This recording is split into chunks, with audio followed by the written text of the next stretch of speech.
Hi, welcome. Monday night, One Fall WrestleCast. Steelers just lost. I'm grumpy. Um, Derek's not here. Haven't heard from him since he just last week either. I mean, so there's that. So Tom and I are here. We've got plenty to talk about.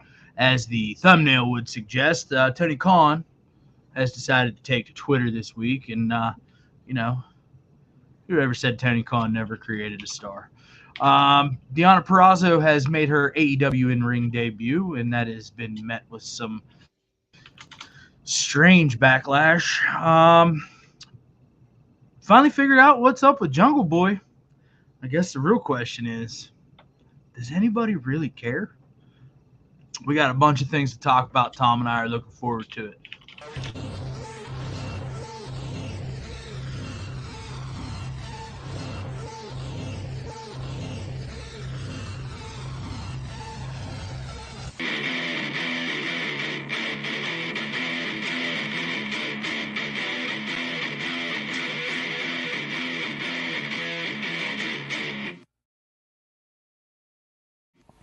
Welcome to the One Fall WrestleCast.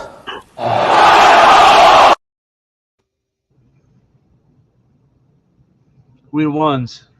They The ones. twos. Except for goddamn Steelers. Well, I mean, let's face it. It's been a hotbed of mediocrity here in Pittsburgh for quite some time. And Jesus Christ, here you go. hey, we got a playoff game out of it. Look, I was happy that there was a playoff game to be had out of it. After Hey, the listen, way we've this never had started. never had a losing season, bro. Mike Tomlin's never had a losing season. Is that all that we're ever going to be able to hang our hats on as Steelers fans? Is that Mike Tomlin's never had a losing season? I mean, everybody's out here like, hey, let's fire Mike Tomlin. This dude's a fucking drizzling shits. But I mean, is he though? He's been coaching like 20 years, never had a fucking losing season. No, and he's it's not. like He's fine. I'm just sick and fucking tired of hearing the same thing every year. It's like I don't think that Mike Tomlin can't get a team prepared. I don't think that he's necessarily the problem. Mike Tomlin sucks. No, what sucks is whenever you have guys that get paid millions and millions of dollars to play a football game, okay, and their sole purpose on the defensive side of the ball is to tackle the guy with the talking about ball. receivers tonight. You know what I'm saying?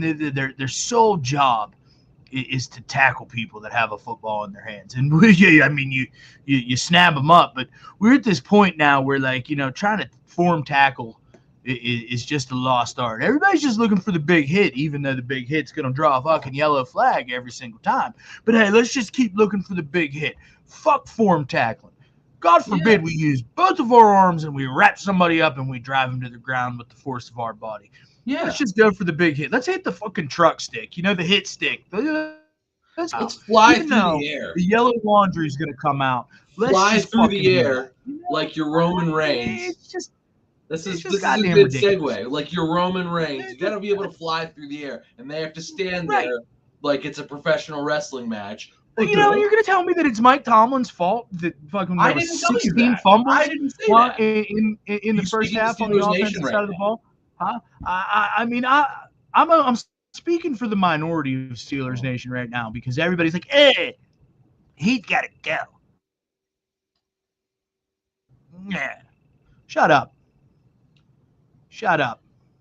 I'll tell you what. Let's fire all our bad players, Shut and up. then we can hire all our new good players. What about that? We should do that.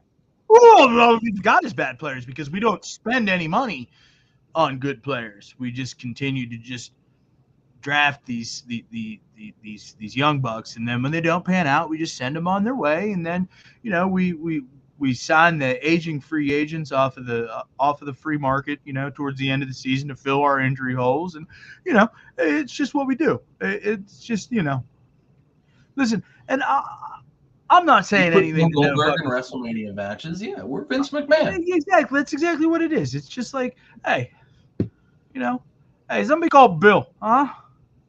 I bet you Bill wouldn't miss some fucking tackles. You know what I mean? Hey, speaking of Bill Goldberg, Tony Khan said that he's not off the table for an AEW for an AEW run.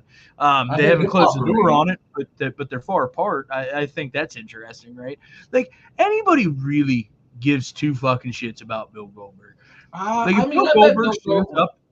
If Bill Goldberg shows up in AEW, all the little AEW fanboys are gonna be like, "Oh my god, this is the greatest signing since fucking Jungle Boy," and like, "Oh my god, Darby Allin, oh, could you imagine?" Right? But in the meantime, those same fuckboys are the ones that are like, "Oh my god, Bill Goldberg, fucking no, he's the Universal champion of the fucking."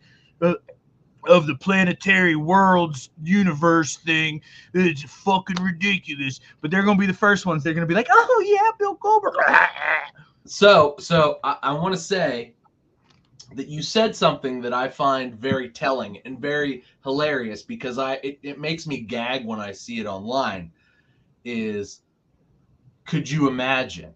And usually within the term of AEW, they're trying to point out, and I think I've shared things like this before, is like, oh my God, they can introduce women's tag titles. Can you imagine the teams? And they're like, oh, it's going to be the best thing ever. And it's like, yeah, I can imagine a bunch of thrown together women that can't wrestle so good fighting over belts that nobody gives a shit about because everybody's got like 6 different belts. And then just I mean, they're going to put them all on Trish Statlander anyway, and she's going to walk out like choking on belts.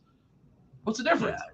I mean, you know, shoot, fucking, like, I really was hoping that, like, we would have got away from this, you know what I'm saying? And it's, like, to the point where I don't even mind the fact that WWE brought back another world championship, you know? If you look at it from the standpoint of an educated fan, which I like to believe that we're educated fans, right? I mean, I'm sure that some folks on the internet would tell us that we don't know what we're talking about, but that's because so much tribalism, you know, occurs in professional wrestling.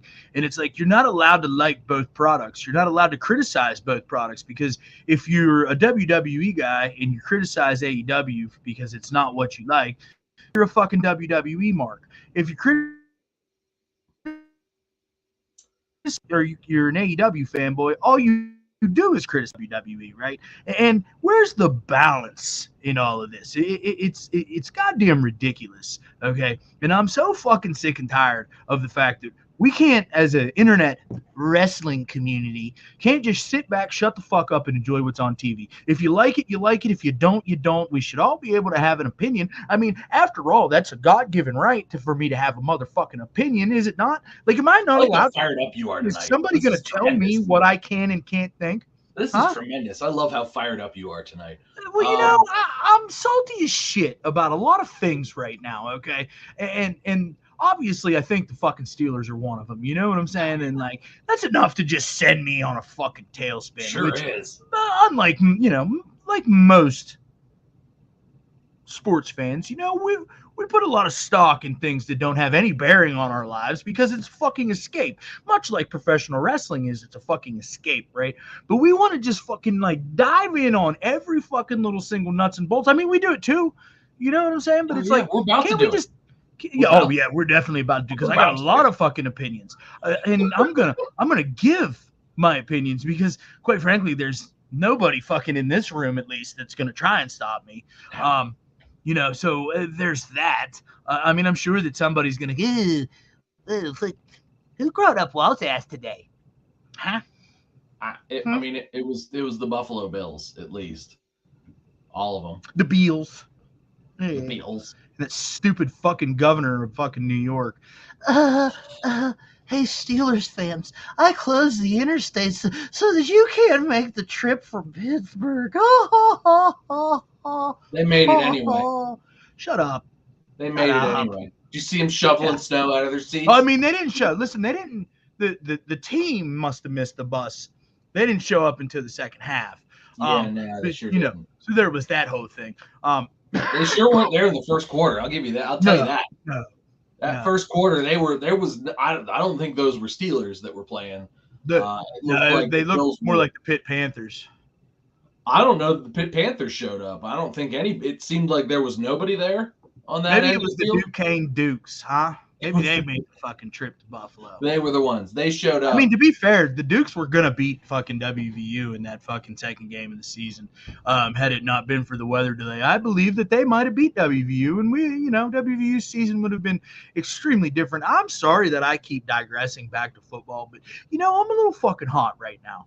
You know what I'm We saying? can tell. And like, I want to get into more things, more mark things, okay? Because that's what we do. We mark at. You know What's what I'm more saying? got? We have marky mark moments, super, mega mark moments around here. But you know what? I mean, fuck it. That's kind of what we're supposed to do, because after all, we do click record on the internet every fucking single Monday. I mean, as long as it fits into mine and Tom's schedule, because clearly we don't fit into Derek's schedule anymore. We're not sure what Derek's schedule is. Yeah, Derek doesn't have a schedule, okay? You know how people say, hey, let's get your ducks in a row? Derek has no ducks. Derek has squirrels, and they live in a stump, okay? And they're just piled on top of one another, okay? And then they just keep fucking, and then just keep reproducing, and then just more squirrels just fucking keep jamming into this stump, and then finally there's nowhere for any of the fucking squirrels to go, which means the squirrels can't fuck anymore, which means the squirrels just start dying, and then the squirrels start fucking again. Right? That's Derek's schedule. So Derek's schedule is a bunch of dead squirrels surrounded by a bunch of fucking squirrels? Yes. Okay. I just wanted to make sure I was on track with that. Clearly I was. All right, cool. I mean, it makes perfect sense, right? Like, I'm not here to argue with the point. I think that it makes sense. It makes sense to me only because I know Derek, and knowing Derek means that, like, I get it. Okay, yeah. Well, that's half the fucking battle, Derek. I mean, that's half the battle, right? But anyways, let's go back to fucking AEW fanboys and the tribalism in professional wrestling that just continues to get perpetrated week after week, day after day after day, right? It's like, how in the ever-loving hell is the pro wrestling world supposed to grow and get any better if we just all want to fucking pick sides and have a team? Okay, like, it's clear to the entire world that WWE is number one, right? It's clear to the entire world that AEW is number two, right? And then I think the water gets a little murky. I mean, unless you're an AEW fanboy, and then it's like they're number one, New Japan's number two, and TNA's a staunch number three, right? But that's just a false narrative, and quite frankly, you're just a fucking Tony Khan nut rider, and I'm tired of listening to you fucking post your thoughts on the internet. But here I am. I get paid to sit down and do this every single week, right? Yeah, I know. Anyways, but like, so I've got to sift through the bullshit. I've got to put things together to come in here and have a educated opinion on things. Man, I can't. What happened? I just can't. I can't. Okay. You know what? I just can't. I need some whiskey. Like, I can't do this. There you go.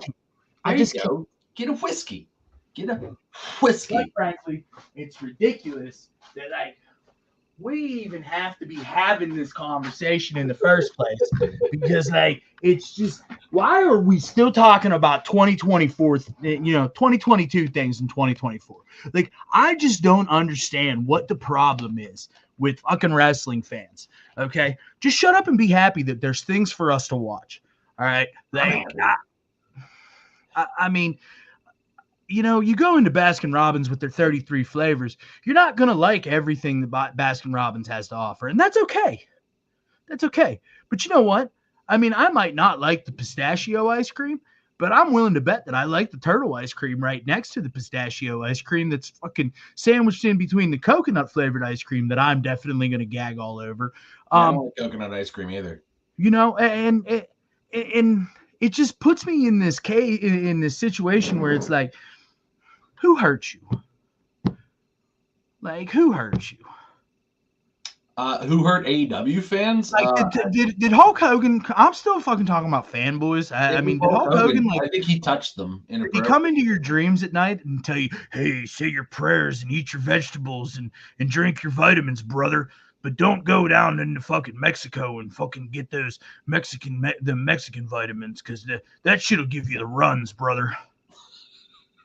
What the fuck is going on? I mean, I'm just saying, pal. Like, I'm just so done with professional wrestling fans, and like, I'm about to be hypocritical because I'm about to talk a lot of shit about some things that happened this week. Okay, but like my criticism in my eyes is due, right? So I mean, I guess I'm just a fucking walking hypocrite. I just wish people like me would shut up every once in a while. Hey, so how about fucking Jungle Boy just like shows up at New Japan this past weekend, rips up his AEW contract, and is like, "Oh, I'm Jungle Boy. I'm the scapegoat," with the little scapegoat tattoo. It was or the scapegoat patch on his jacket. You're fucking stupid, bro. Hey, can I ask you a serious question though, Tom? Yes, please. For the love of God, ask me a serious question. Like, did you care at all? No. I chuckled a little bit like, okay. See, here's my problem with Jungle Boy. Everything? Is that he also seems to think he's extra important. Right? Like talking about. Whoa, yo, that's Dylan's son, bro. Okay. I don't know if you know who Dylan McKay is, all right? But my guy used to fucking run the Peach Pit back in the 90s, okay? Like he was King Dingling, let your dick swing in the 90s, in there in the Peach Pit. King Dingling, let your dick swing. Did you practice that or did you pull that off? Oh no, I say that a lot when it comes to certain people in my professional life. Oh, that's a professional term. My mistake. Yes. My mistake. Okay. Yes, I do say that far more than I should for somebody that's in my position in life. But sometimes you just got to remain true to who you are as a human being, and that's just one of those. At least people respect you for saying what's on your mind. Well, Walt definitely believed what he said there. As far as whether or not people give a crap about Jungle Boy, no, I think Jungle Boy's time. Honest to God, I think the Jungle Boy ship has sailed. If I'm being completely honest, I think there was a point in time when they won the AEW Tag Team Championships with him and Luchasaurus. When they won the AEW, how dare you use his dead name? But that was his name when they won the championship. They were Jurassic Express. You think I'm going to get canceled over that? Calling Luchasaurus a dead name? No, not tonight. Huh? Anyway, bring it, internet bitches. Walt is on one tonight, guys. He is ready. So anyway, it's probably a good thing Derek's not here now that I'm thinking about it. So I feel like there was a point Jungle Boy peaked, right as they won their tag team championship, and then that run was at the time the worst AEW championship run. Yeah, it was the worst AEW championship run. Oh, that's not the right song, huh? It's not, no. But it was the worst AEW championship run at the time. Was it worse than Kenny Omega's? Kenny Omega hadn't been champion yet. I'm fairly certain they were running. He may have been champion parallel at that time. Maybe they were just perpendicular. I don't remember. I'm just saying it may have been. It was about the same time, but at the time, that was the worst championship run in AEW, and it was non-existent, and that was probably. I mean, they had the belts for a long time, though. They really did, but like they didn't really ever defend it. I don't remember, or at least they didn't defend it memorably. No, you just didn't care when they defended it because they were like defending them bitches every week and like every Wednesday for a while.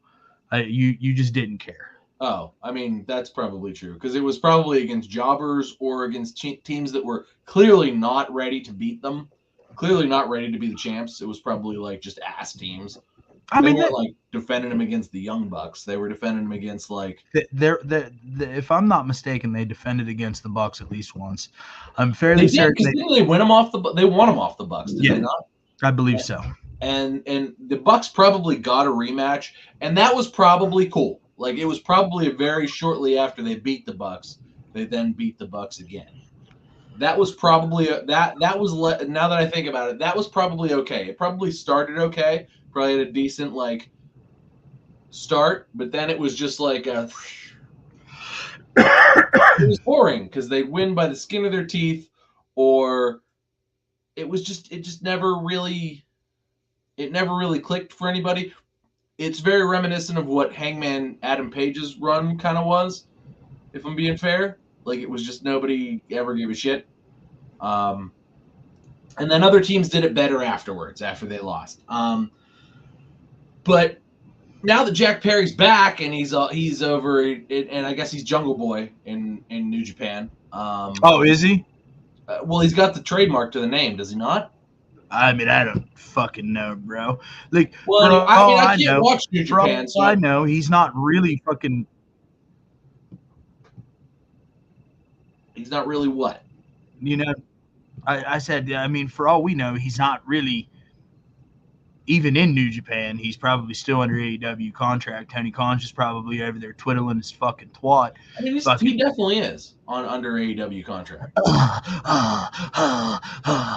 Forbidden door, forbidden door, forbidden door. That's all that. I mean, that's all this is a little forbidden door tinkling. But to your point of whether or not anybody cares, no, I think that I think that's the point I was trying to make, is that, like, people cared, I think, when they won the AEW tag team titles, and then that title reign soured over time because they were champs for a long time, and you know, it was probably fine in the beginning, and then like immediately became just not interesting, and it was the piss break. And I feel like Jungle Boy's stock fell hard after that, particularly even when he was in the Four Pillars match. He was number 4 of the Four Pillars at that point in time, and then you know he gets in trouble for pissing off CM Punk. Which why do you piss off the guy who's helping get the money to get your check signed? I don't because know. I want to use real glass, man. Just fucking leave me alone. I just want to use real glass. Oh, so edgy, bro. Edgy. God, Jack Perry. Dad, you don't understand me. And that's really what it is. He's the emo boy more than he is the jungle boy. It's not so much the jungle. He's very, you don't understand me, Dad. This isn't a phase. And I'm sick of, like, we're all sick of it, right? Like, he grew up a millionaire, right? He's the son of a movie star who was famous throughout his entire childhood. He grew up with millions of dollars. Nobody has anything to relate to him. He can't talk. He can wrestle. He's great. He's in great shape and he wrestles just fine. But he's little and he can't talk. He has no charisma. Sorry, I mean, your time has passed. You did your thing. It's over now. That's it. Your gimmick is gimmicked out. It's done. It's over. Goodbye. No, yeah, Anna Jay are happy. It's goddamn ridiculous. Do you know what I mean? And it's like, I just don't understand, like, why anybody would care what this fucking guy's doing, right? And he comes out and he rips up his little fucking his little piece of printed computer paper that they probably printed. They probably had to do it before he left the States, though, because they probably got over there and they were like, oh yeah. Now that's gonna get you canceled. I don't give a fuck, man. Bring it on, bitches. I don't care. I'll fucking snip it and I'll fucking run it as a short. Okay? I don't give a fuck. Okay? I really don't. Nobody cares about Jack Perry. Why?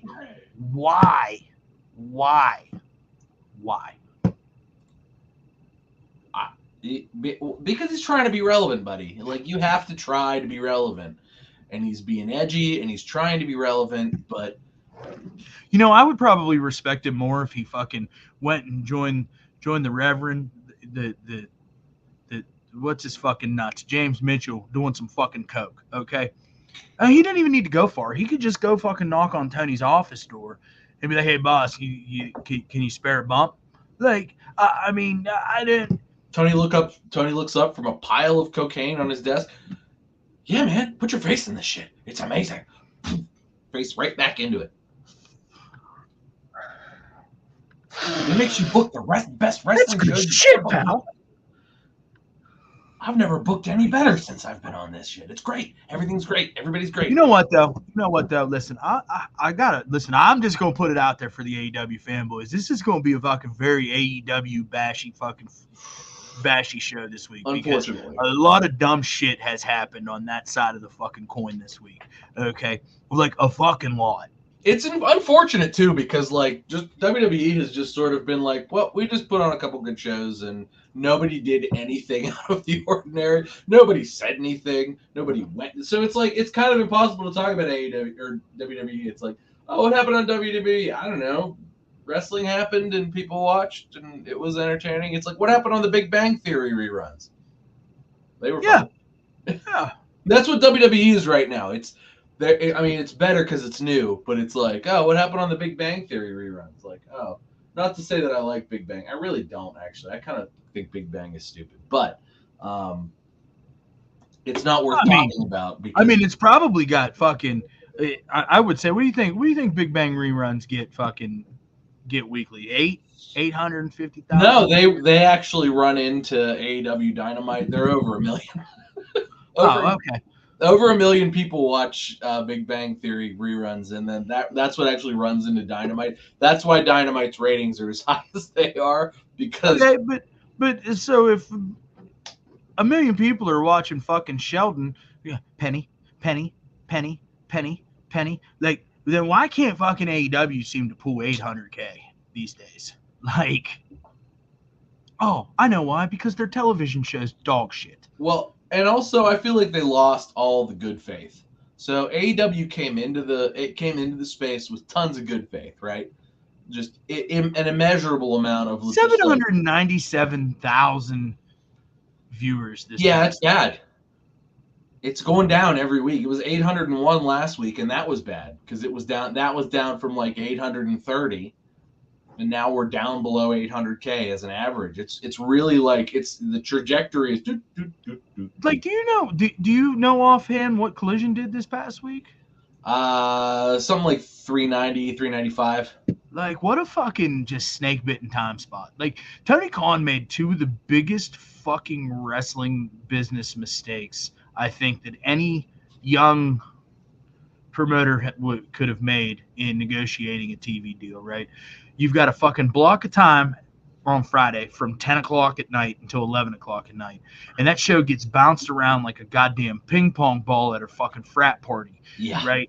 Like, I don't know what else to say about that particular piece of business. Like, they set out to make that show the greatest thing ever. And it's like when we were at Dynamite 2 years ago in Pittsburgh, man, they had a really good 3 years ago in Pittsburgh. They had a really good episode of Rampage that they taped after the show, right? Britt Baker was on it. Like, it was a whole thing. And that's a lie. I'm fucking telling lies right now because Rampage was live from Pittsburgh for the first show ever that week. That's right. Yeah, I just told they taped Dark. They taped Dark. Yes, they did tape Dark, and Dark was actually good post show, right? Like, right. we stayed for the entire thing. We go back to next year. All right, Rampage is in fucking shambles. Okay, Oh, yeah. and Jade Cargill's the fucking main event. And newsflash, she couldn't wrestle. So like, hey man, we're gonna go ahead and beat the traffic because nobody cares that Jade's gonna come out and fucking win her 38th fucking straight match, a la Bill Goldberg. Joke. And we know what's going to happen because she's out here with fucking Kiera Hogan, who, poor fucking soul, you know, like, she had so much upside in Impact Wrestling. She signs with fucking AEW, and she's a fucking nobody. She's never won a match, I don't think. She's a jobber in AEW. They job her out constantly. I'm fairly certain she was a TNA Knockouts champion at some point. I could be wrong. I know for a fact she might have had their whatever the next title is because she was a tag team champion. I know that. She definitely was that because Jordan Grace and Deonna Purrazzo, I feel like, bounced that title back and forth over the last 3 years, and Mickie James too. And they haven't had a whole lot of country. They haven't had a whole lot of TNA Women's Champions. So. Hey, speaking of Mickie James, man, good on Mickie. She signed a deal with fucking Al Snow and OVW. She's like the head of women's talent relations. But you know, when I see that's a good spot because OVW. Yeah, it's a great spot. I don't know if you've watched the Wrestlers like mini doc series on Netflix yet? Have you seen that yet? I haven't watched it on Netflix, Okay. but I've seen clips of it. Listen, it's worth your like 5 or 6 hours of fucking time to watch those 5 or 6 episodes of that show. Al Snow's got a good thing going on down there, and like to bring in somebody the caliber of Mickey James to help manage the female talent, and help kind of, I'm sure they're friends. Like, let's oh, be fair. guaranteed, They definitely go back a ways. guaranteed. But I think that it's a great thing for pro wrestling as a whole that she's going to have her hands on OVW in the future of women's professional wrestling, because I remember correctly, back in the day, OVW was a developmental brand for WWE. I mean, Brock Lesnar was there, Batista was there. We all know. I don't know that they don't still have a sort of semi-working relationship. Well, if you watch the show, you would know that they don't. Fair enough. So, but regardless, all of this, Tom, all right, leads me to ask the burning question. What's in the fucking bag, Mickey? Of course. What is in the bag? What was in the bag? It was probably stuff that was not... It was probably worth throwing away. Likely. Because at that point, Mickey had been gone for a little while, and it was like, what could be in there? Maybe some sweaty wrestling gear that wasn't washed? Or that needed washed? Probably dirty laundry. The disappointment that washed over your face when I said, what's in the fucking bag, Mickey, was worth all of the hard work I did to set that up. Okay. Well, that's good. I'm glad. Hey, but you mentioned Deonna Purrazzo. I did, because I like Deonna Purrazzo. I do too. And the thing is, I think that she is a solid signing for AEW. Oh, fantastic signing. Great signing. When she walked out, because I was watching that Dynamite, not last week, but the week before, when she walked out in her gear, and I was like, oh shit, hey, there's Deonna Purrazzo. Okay, that's cool. The Virtuosa is here. Amazing. And her Virtuosa gear. And she walked out, did the thing, cut her promo. She's great on the mic. She's great in the ring. I think Deonna Purrazzo is really good. No, I think she's a solid signing for AEW, especially considering that it appears from the outside looking in that they're trying to make some sort of investment in their women's division. Yeah, that's exactly what I thought. There's been a noticeable investment in the women's division on the TV product. Basically, anybody who is anybody in women's wrestling who is not currently signed with WWE, they're trying to sign them. And they're trying to put them in a particular spot. So I hope that continues, because it continues to be beneficial. Look, nobody has sung Toni Storm's praises more than me. I think everything Toni Storm has done since deciding that he was timeless has been incredible. It's been great. She's a bright spot on AEW television. She is like, I want to watch whatever Toni Storm's doing, even when they're like, we're gonna put her in the ring with Rhea. Like, really? I mean, but to be fair, we were fans of Toni Storm when she was in NXT. We were, right, and I think that we both felt that she was given a raw deal on Raw. Yes, a raw deal on Raw or SmackDown, because she was on there. She was on SmackDown, right? Yeah.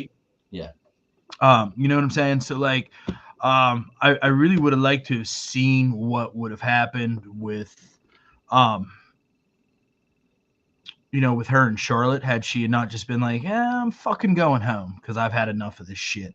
So it's crazy to me that like Derek comes in here and he talks about fucking Sasha taking her ball and going home all the time, but yet he comes in here and he fucking just puts Toni Storm over every chance he fucking gets, really. For doing the same fucking thing. I just don't get it.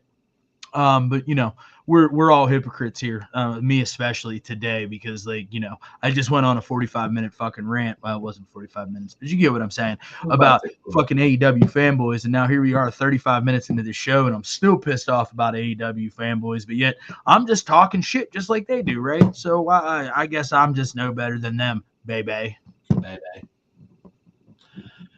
So Deonna Purrazzo, let's talk about her, because she did make her in-ring debut against, and before we talk about what the controversy around this is, I want to say that she did her in-ring debut against Red Velvet. And Red Velvet is, at first Red Velvet I thought she stunk, and she did.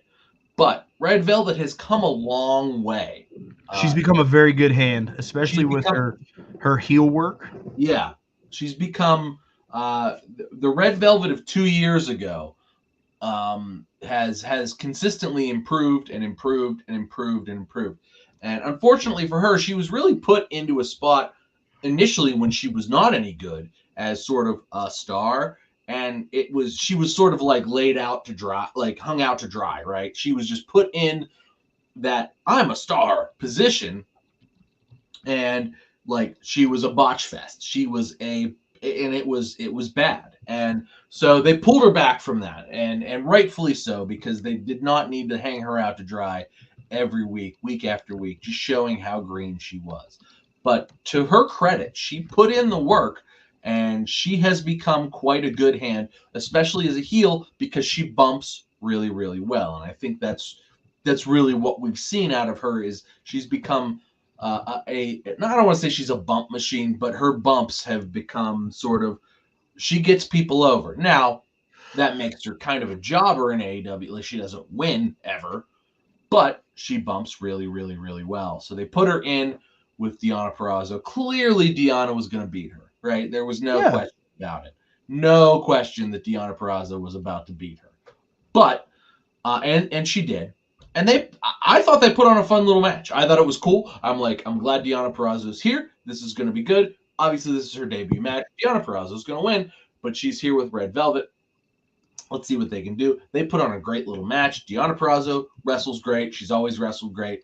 And Red Velvet has really, come into her own and really bumps really well. She's a little bit of a smaller competitor. So like she hits the bumps and she bounces right, and she's not like, so she's not Riho small, but she's like sort of the like we have Sasha Banks at home, kind of a little bit.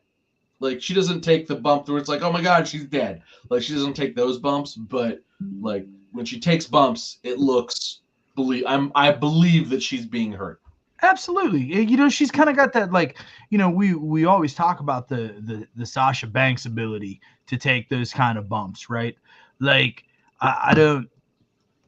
she definitely fits into that mold. And, I think a lot of the credit of where the AEW women's division comes from has to come from Dustin Rhodes, right? Yeah.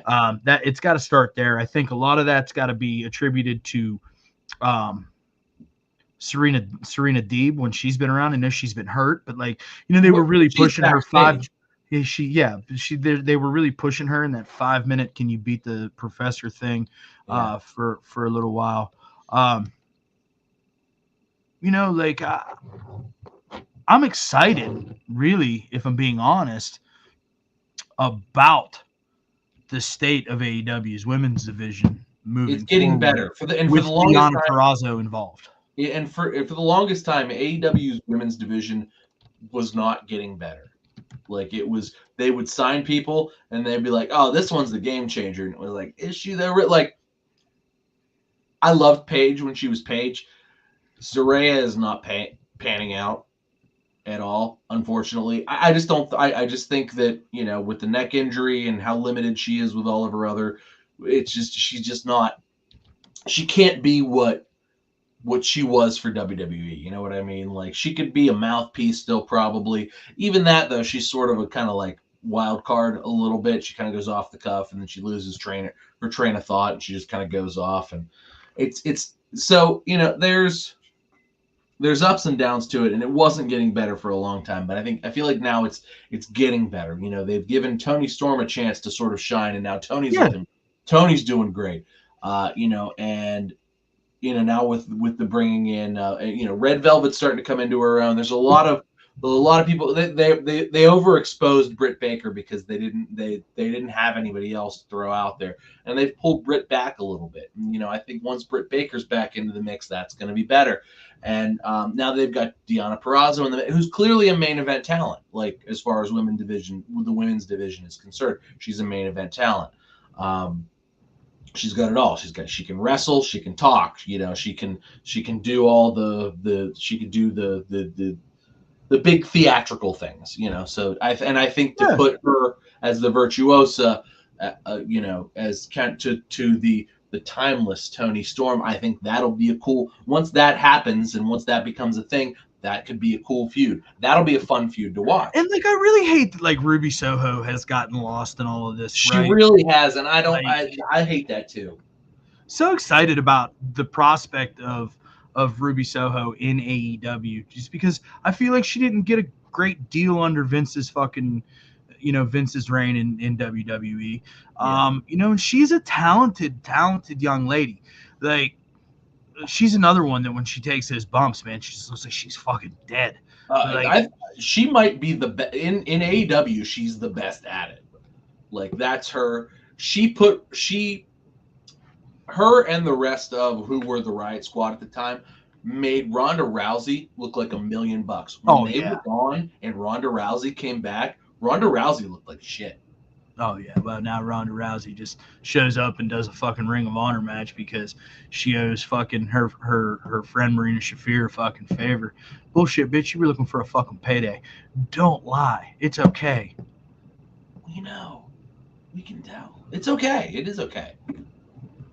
You could just say, I'm here to get paid, not to make friends. That's fine. Yeah, CM Punk did it. Seems to be working out just fine for him in WWE. It's just too goddamn bad that nobody in AEW could realize that he's a fucking shitbag human being and just let him fucking go about his business because he's going to make you millions and millions and millions of dollars. I mean, for fuck's sake, he's already changed the game, over on the entertainment side of the industry. But we continue to fucking just celebrate shitbag human beings like Chris Jericho, which I can't wait to fucking continue that conversation from last week. But I need to get to the piece of business that brings us from Deonna Purrazzo, and that's these cocksucking basement-dwelling pieces of shit, okay? That just go on fucking... I went and sought those out because I wasn't sure what everybody was talking about. Goes on fucking... Deonna Purrazzo. Goes on Twitter and says shit like, ugh, she's so fat and disgusting. Ugh, why does she look that way? Ugh, she put on all that weight. Well, how's she even a professional wrestler? Ugh. So that's kind of what she's looked like, basically. So here's the thing with Deonna Purrazzo, and I think Deonna Purrazzo is a beautiful woman. Okay, she's gorgeous. But here's the thing, is that she is not, how do I put this? She's always had this issue in that she doesn't necessarily look like a pro wrestler. She's not a bodybuilder. She is not a starve herself type of wrestler, but she's also not a big girl either. But the way her weight sits, it kind of sits in the middle. Hey, can you keep this going for a minute? I have a situation upstairs. Yeah, go ahead. So with Deonna Purrazzo too, it seems like it tends to roll from time to time. When she was in NXT and clearly working out in the Performance Center, she was in very good shape because there she was with trainers every day in the Performance Center, hitting the weights, doing the thing, making sure that all of the nutrition is there and yada, yada, yada. Then once she got on the road with WWE, her body fell back into what her body normally looks like. And as somebody, that's normal. She's a human being. It is normal for human beings for their bodies to sit in a normal sense of where human bodies sit. And that's just what, now, does it look like pro wrestling superhero when she's in the tights and in the middle of the ring with her with her midriff up and everything like that while she's trying to put on a competitive wrestling match. Clearly, she's got to breathe. She's got to use, everything. Her cardio is there. She never looks out of breath. I can't say that she looks out of breath. Her, in-ring ability is there. She puts on good matches. Clearly, she puts on good matches. She's continuously in the top spot in all of these women's matches. But body-wise, she sort of doesn't fit anywhere particular. She's not a Charlotte. She's not super tall. She's not super lean. She's not Becky. She's not, voluptuous either. She's sort of like her weight sits here, which is where mine sits too. She's her body type is more Harley Race, unfortunately for her, than it is Charlotte Flair or Becky Lynch or anybody. But normal human days with normal humans in normal circumstances, she is like a 10 out of 10, and she looks great, and she's in great shape. Clearly, you have to be in great shape to wrestle. You have to be. It's just her body type. Her body type is what it is. And unless she's starving herself and working with a trainer consistently, like, that's just what she's going to look like. And you know what? Somebody had said at one point that if, who was it? I think it was Kate Moss that said, food doesn't taste as good as skinny feels. And I can tell you from being a fat guy and being a skinny guy and everywhere in between that, no, food tastes way better. Being skinny feels terrible. It feels awful. You're fucking right. It feels awful. Goodness gracious. Awful. You just want to feel good. Yeah. You want to eat enough. You don't want to feel hungry. You want to eat enough. So what if it's a little, when I eat food, it sits here. Of course it does. Okay, so that's just her body type. That's how her body. Listen, as somebody that spent the majority of their life with an unhealthy relationship with food, okay, I can tell you that I've never, one time ever, dreamed of being a skinny human being. Right? Like, I just want to be well proportioned, and I think I'm very well on my way of achieving that goal. You look fantastic, by the way. But thank you. But to sit here and talk shit about a beautiful, strong, independent woman like Deonna Purrazzo. Like, it's not like she was sucking wind either. Like, let's be fair. At no point in that match with Red Velvet, which moved pretty quickly, at no point did she look out of wrestling shape. You know what I mean? No. I mean, she's really not been out of action that long. Couple of months, like 6, 7 months? She's not really. No, not even that, like maybe 3. So like it did. I don't. And this just goes back to this just goes back to the whole fucking thing like beforehand with Meltzer and Charlotte. Let's be fair to her. She's built like an Italian. It's not that she did anything wrong. No. It's just this is how our people are built, and this is how we are. It sits there in the middle, and it's unfortunate when you're a pro wrestler and it's like, you got your Randy Ortons out there, you got your Charlotte Flairs, you got your Jade Cargills. It's unfortunate when you're a pro wrestler and it's like, oh well, if I eat if I eat enough protein to make sure that I can get through my workout, it shows up here. But when fucking somebody else does it, it shows up here, and or when Sky Blue does it, it shows up. It shows up in beautiful butt cheeks, right? It can keep showing up right there too. Absolutely, it sure. That's just not where it shows up for Deonna Purrazzo, and that's not. Who cares where it fucking shows up? That's nobody's fucking business, bro. This just goes back to the whole thing with fucking Meltzer and Charlotte. Remember when he body shamed fucking Charlotte? What was it, like maybe 8 months or a year ago? And the internet fucking, what do you always do? Little white knight, right? The internet comes to her fucking rescue. But these are the same fucking marks that want to turn around and fucking talk about Deonna Purrazzo fucking being a little thick around the midsection. Guess what? She's a 5-time world. You know what? I'm gonna just read her fucking her tweet, okay? Because that's gonna just fix all of these fucking problems. And if I can fucking find it. I just had it. I lost it. This is goddamn ridiculous. Like I had it right here. And now like I lost it. I'm getting ready to read it. I pick up my phone. I just fucking drop. And it did the thing where it went, and you were like, "Where'd it go?" Fucking shit. I know, yeah, I feel it. But to the point is that, like, I mean, I guess this is like par for the course if you're I found you're a pro wrestler. But go on. I found it. Go ahead. What did Deanna have to say? Somebody says, no need to tag her. She doesn't need to be seeing this. So apparently it was in, some of the shitty tweets, or maybe this particular person that was being told not to tag her was one of the shitty tweets. She goes, oh, I've already seen it. I had to cry and then realized my worth is not determined by, 1, my body, 2, others' perception of me.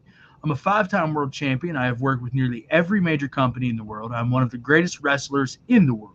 Furthermore, I just earned my bachelor's degree and I'm looking to start a master's program. And most importantly, I have a husband who thinks I am beautiful, whether I'm a size small or medium.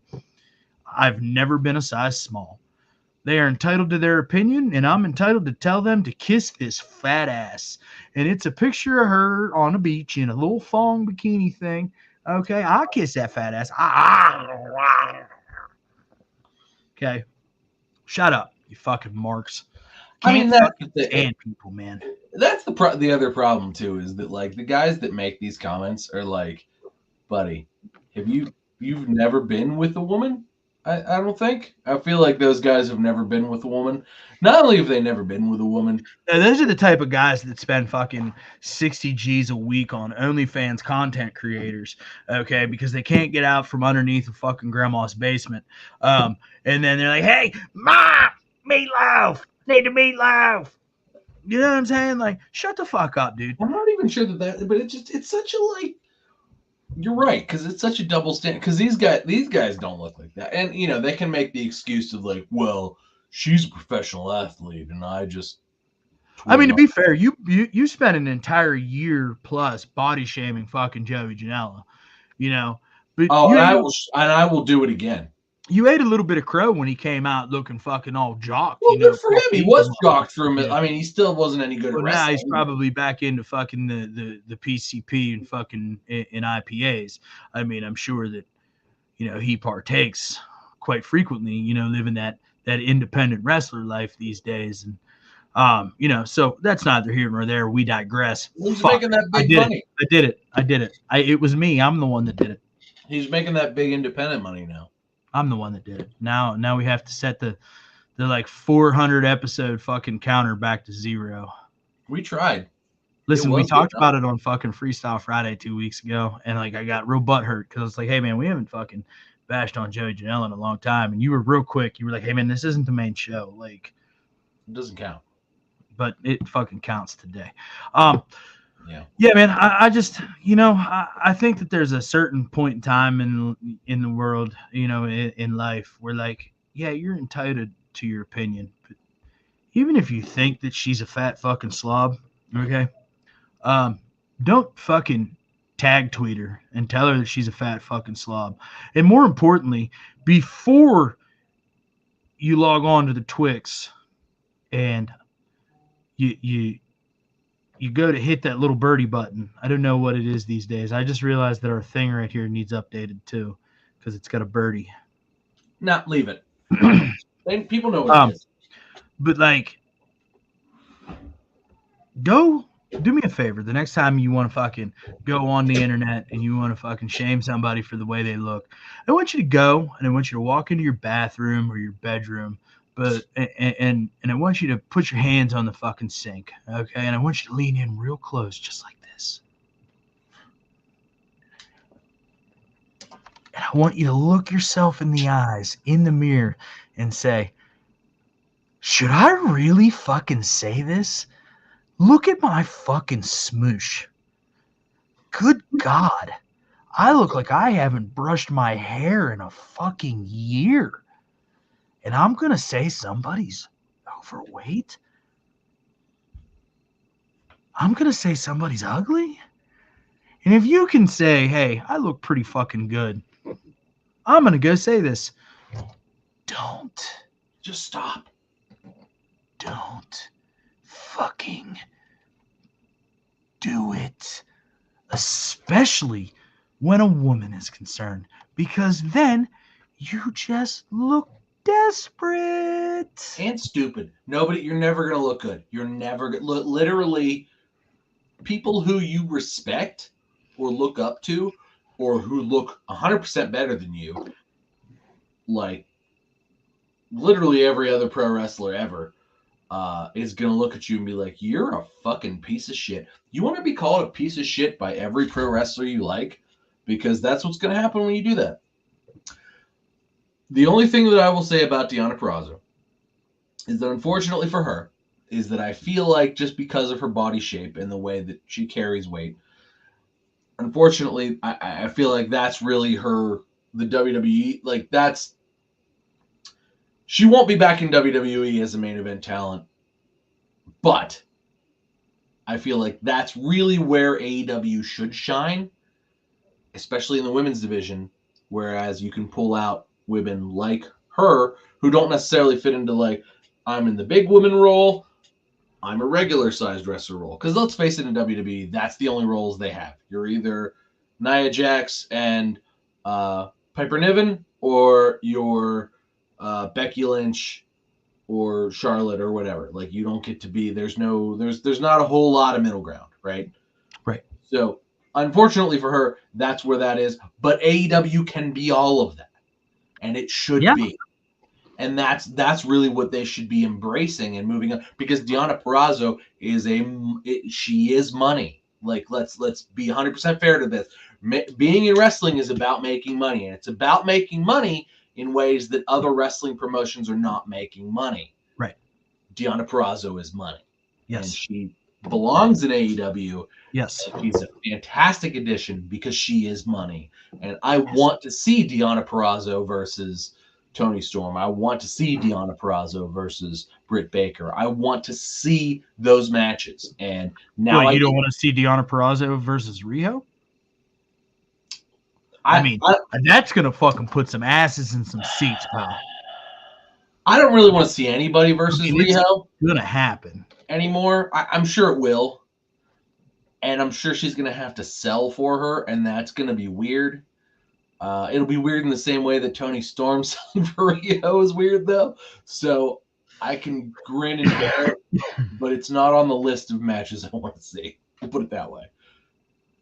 And listen, I love the fact that, like, all the chatter around Mercedes is just gone, right?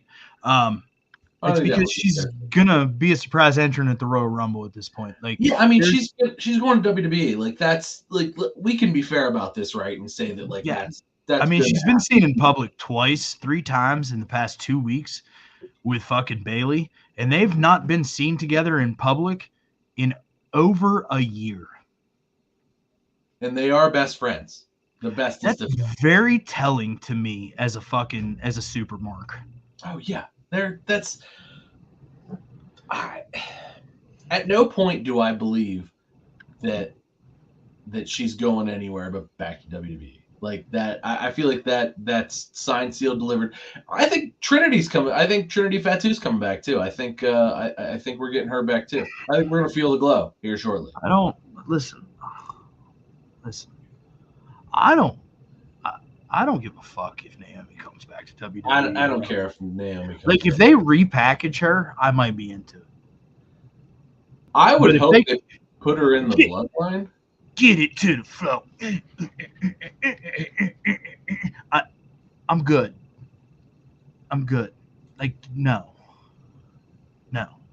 Please no. No. I wouldn't hate it. I'd pop when she came back.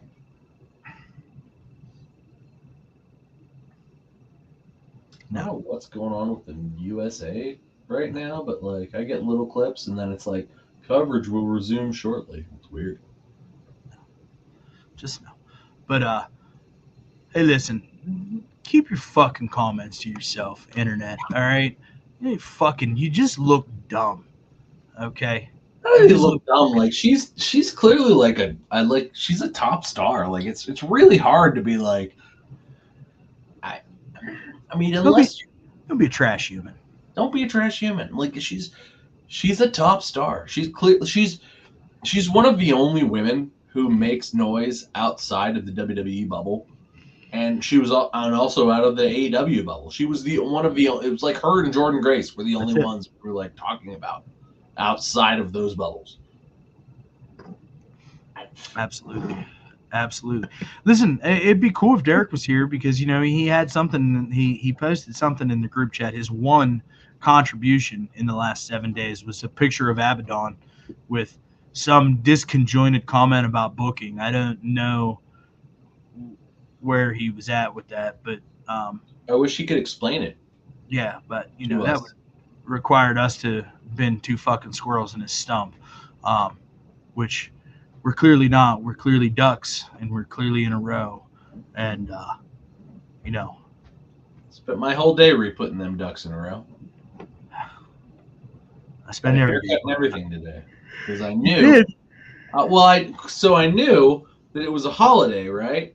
And I knew that if I didn't get a haircut today, that it was going to be, I don't know, March before I got one. So it was now or nothing.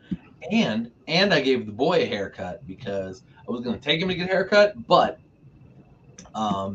we had to wait for Evie to get home she went to the movies with her friend, and I didn't want to not be here. And you know how like haircuts are like, maybe it'll take an hour, maybe it'll take 20 minutes, maybe it'll take 3 hours. Nobody knows. So I was like, all right, what if I just cut your hair in the kitchen and sweep it up? He's like, that's going to make a mess. And I'm like, but I'm going to clean it up so you don't have to worry about that. So he looks good too. He's all cleaned up. He's all faded up too. Because to be fair, I gave a pretty good haircut to a little guy who I just get there and put the 4 on and I just get it all down to the 4 and then fade it up. Yeah, so I got some shit done today. I don't remember where I was going with this, but what's our next topic? Well, we talk about one top female star, and I think that we need to segue to a second top female star, and that's Cora Jade, who has apparently torn her ACL and is going to be out for an extended period of time.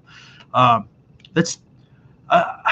do want to touch on something after this, but I don't want to get into it right yet.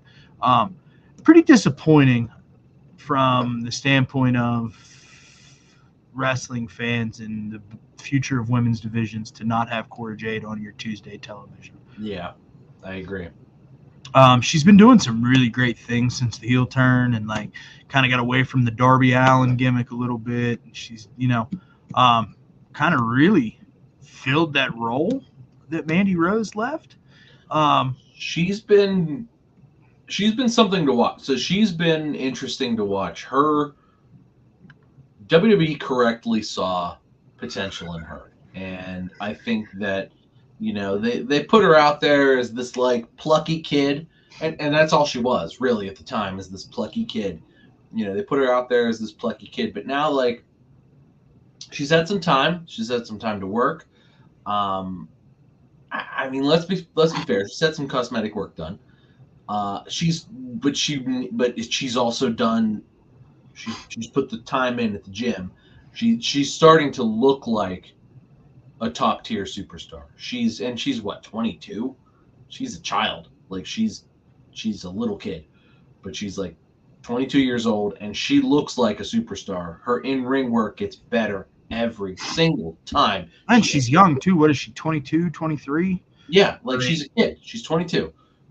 Every time she enters the ring, it's really unfortunate that she's had an ACL tear.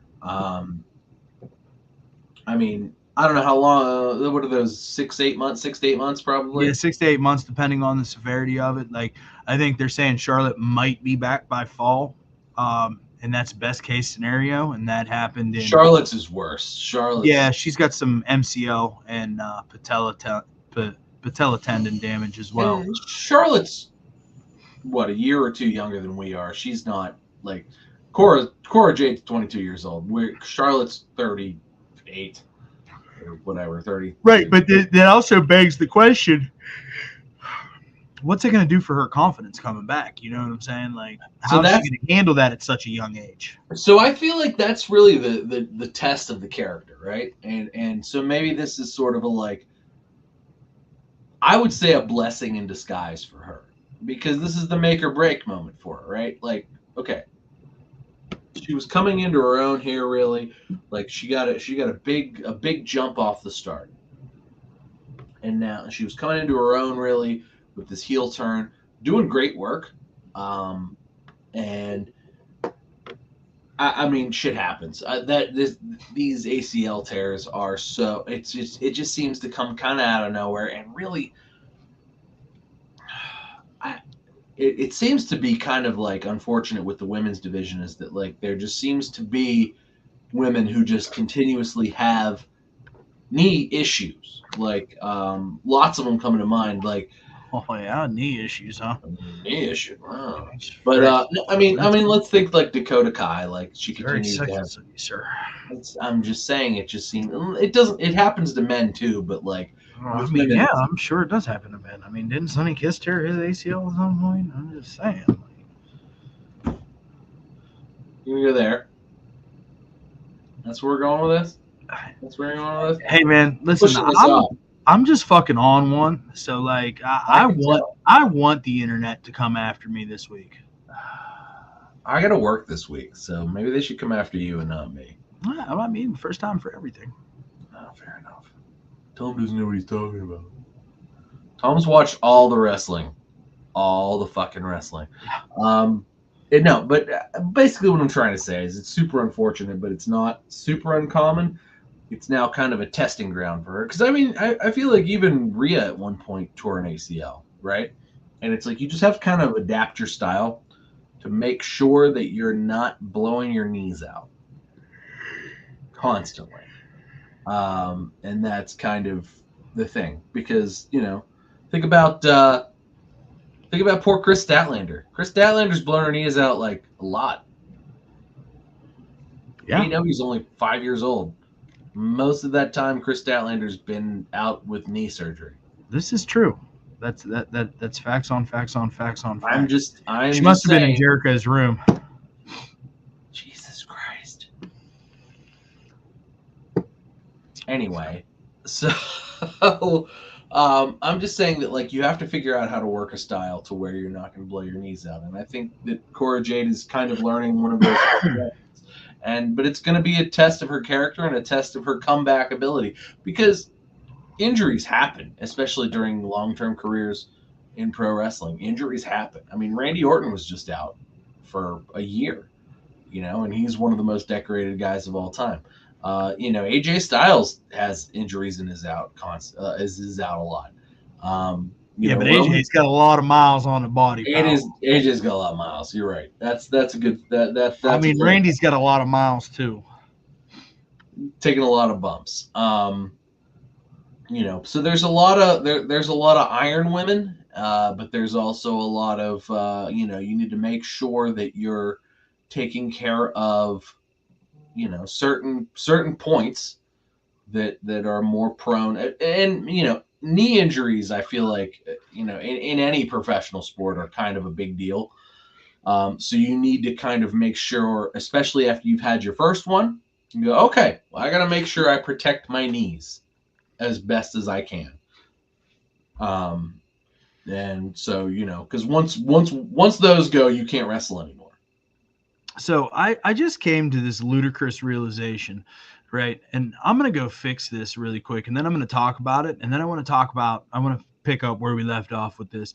But, I'm just in the fuck everybody kind of spirit today. So I'm going to go fix my little problem that I just noticed that's now going on 11 months that I've not used this one time. So while Walt's gone and he's fixing a thing here, I hope he's turning that Christmas tree on. We'll see what he's doing.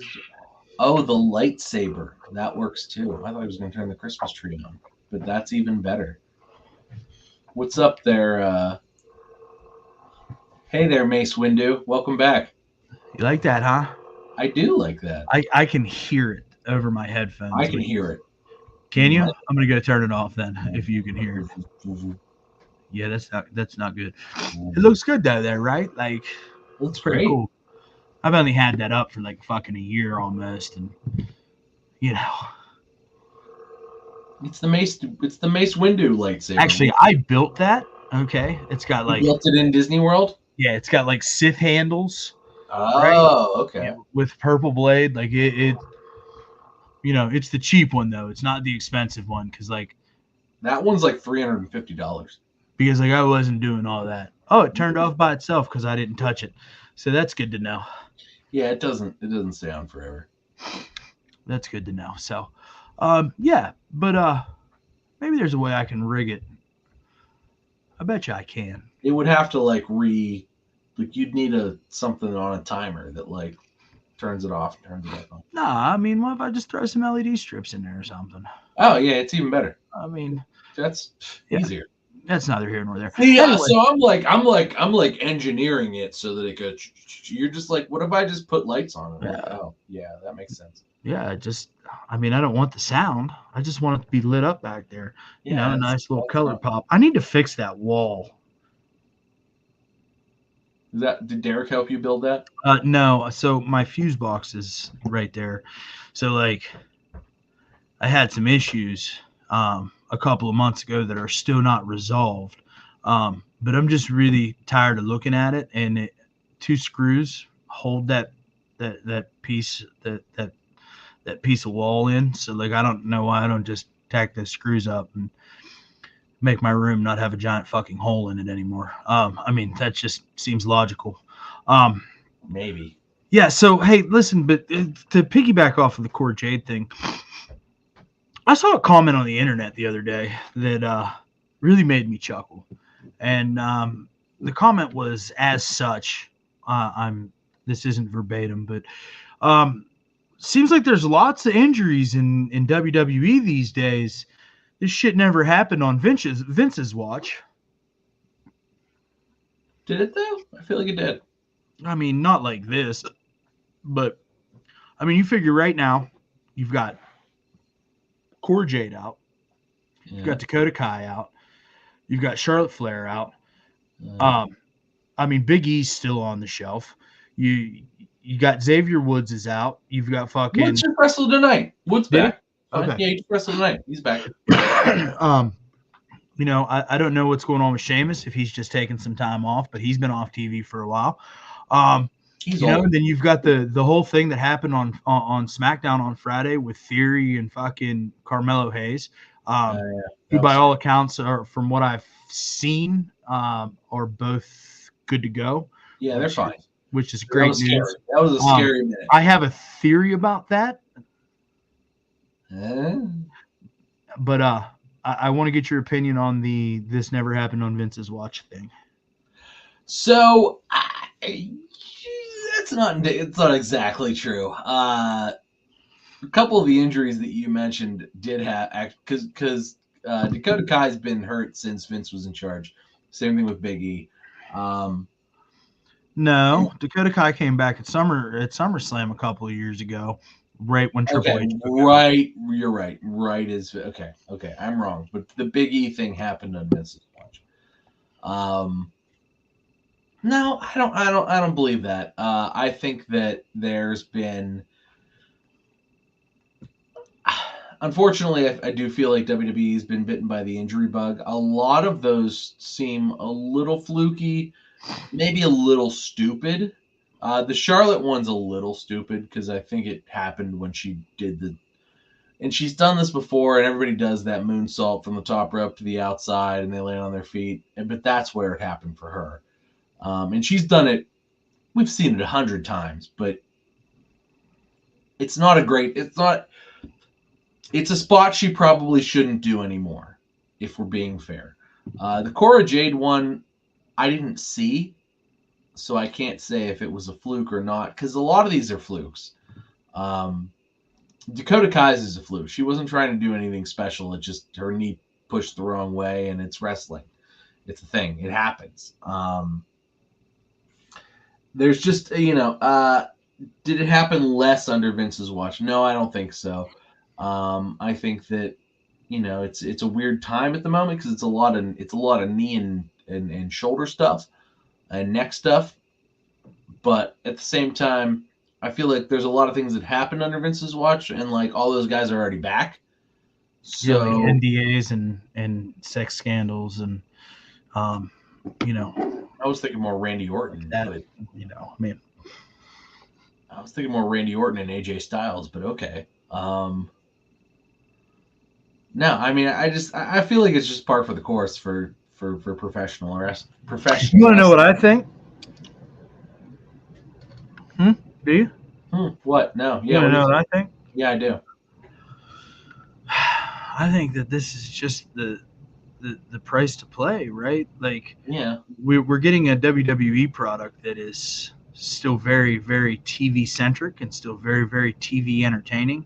But it's also very, very focused around the in-ring work, which is something that Vince shied away from in the last 15 years, where it was get as much shit in front of people as possible, and you're trotting out 4-minute matches. I think that's where the difference lies.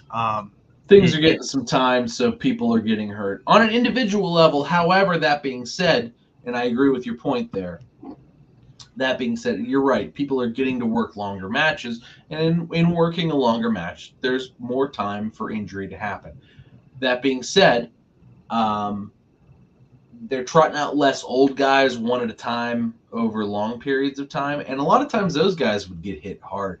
There was a lot of concussion issues with Vince that were maybe not dealt with accordingly, particularly during the Attitude Era in the early 2000s. Bro, nobody knew what a concussion was in the Attitude Era. Yeah, I know. And that came back. And if they did, they certainly didn't care. No, they didn't. And so, I mean, I really just think it's par for the course. There's probably also, it's probably a little bit more compassionate backstage too. So minor injuries are probably treated with a little bit more severity with the hope to, elongate that star's life. That star's kind of, I feel like maybe little things are given, more care and time to sort of give that superstar a little more, a longer career. Truth be told, they don't want another Kerry Von Erich. They don't want. They don't want stuff like that. I would imagine they don't want somebody to go out and under the side of a mountain and shoot themselves in the head. That's bad PR. They don't want another Chris Benoit. They don't want that stuff. It's bad PR, and it's bad because then it looks like they don't want what happened to CM Punk and then him leave and talk all that shit about that. They don't want that to happen again. So I think they're treating injuries with a little bit more. Like, what's your fucking problem? My problem? Yeah, you don't like real glass, bro? Like.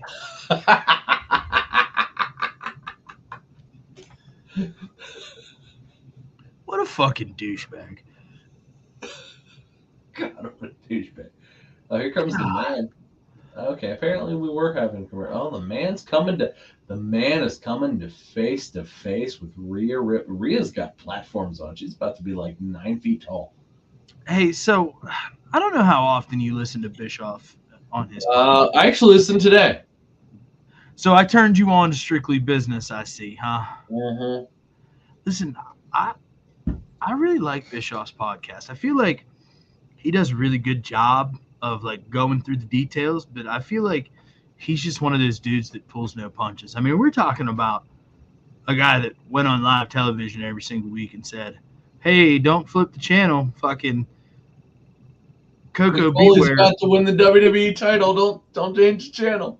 Coco Beware fucking bird shit on the fucking front row today. You fucking don't want to miss that."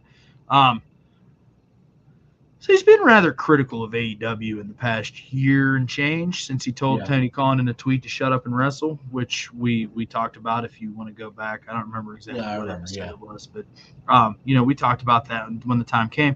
FTR had something to say this week, which I thought was really interesting and out of character for the former top guys because they're just now the absent guys. They ain't guys right now. They're just Twitter Well, guys. I mean, Cash is dealing with his road rage thing, I'm sure, and he's probably in anger management classes, and he probably had to go to a concealed carry permit class, and just and maybe had to go through traffic school, maybe go to high school driver's ed, because you shouldn't be whipping a Jeep Gladiator on 40s like that. But I think that I found it really interesting that they spoke up about this. Cash said, I think he's really mad that Tony wouldn't give him a job. The few times he was there to collect a paycheck, here comes bankruptcy number 4. I mean, I don't really. That seems petty. That seemed petty to me because I would argue that Bischoff probably has a lot of money. I mean, his podcast is pretty successful. He's probably making a lot of money on that podcast. Yeah. Plus, I'm fairly certain that those guys get a cut of their Patreon. And that Conrad that whole Conrad network, their ad-free shows, their Patreon is fucking wild. Yeah, those guys are making money. Those guys they have like a $500 tier. Those guys are making bank. You know what I'm saying? Not to mention that Eric Bischoff was making like fucking Ted Turner TBS top guy. I'm on television every Monday with 9 million viewers money, and then the TNA money, which was also insane. I mean, we just said the same thing about Ronda Rousey. He's gonna have $50 million in the bank, right? He's got to have more money than he needs to have, right? He's got to have more money. Yeah, and I mean, he still travels. He was just in fucking England, I don't know, a month and a half ago doing a fucking wrestling convention. Eric's still out here grinding. I think he's probably pretty well off, right? I think he's fine. Yeah, he seems. But of all the people who I would think, he's got plenty of money. Eric Bischoff's on that list. Do you worry about how much money Mick Foley has? Because I feel like Mick Foley's got plenty of money too. I mean, his wife was like a supermodel at one point in time, so I'm sure she gets royalties out the fucking ass. Especially these days, because vintage is what's new again. But anyways, Dax goes on to say, I don't think Tony Khan gets the credit that he deserves because he afforded a lot of people a lot of jobs and a lot of income.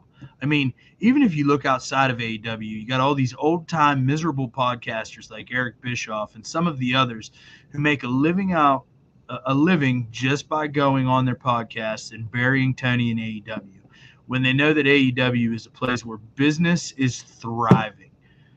What? See, this is where my rant to start the show stems from, is bullshit narrative like this. Okay, listen, I like FTR. Okay, I think they're great in-ring talents. I really enjoyed Dax's podcast while he was doing it. I thought that it was a good little format, right?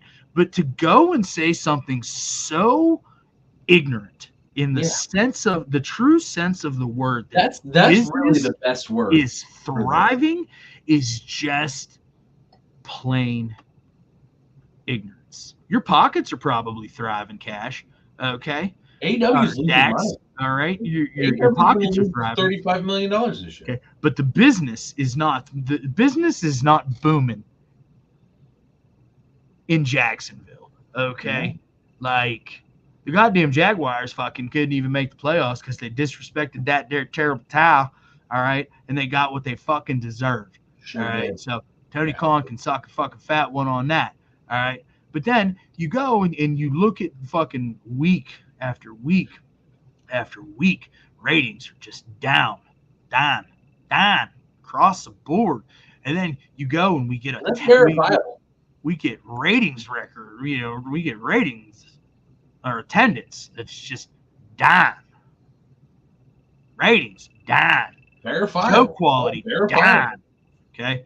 All the money is just flying out the back door while there's no money coming in the front door.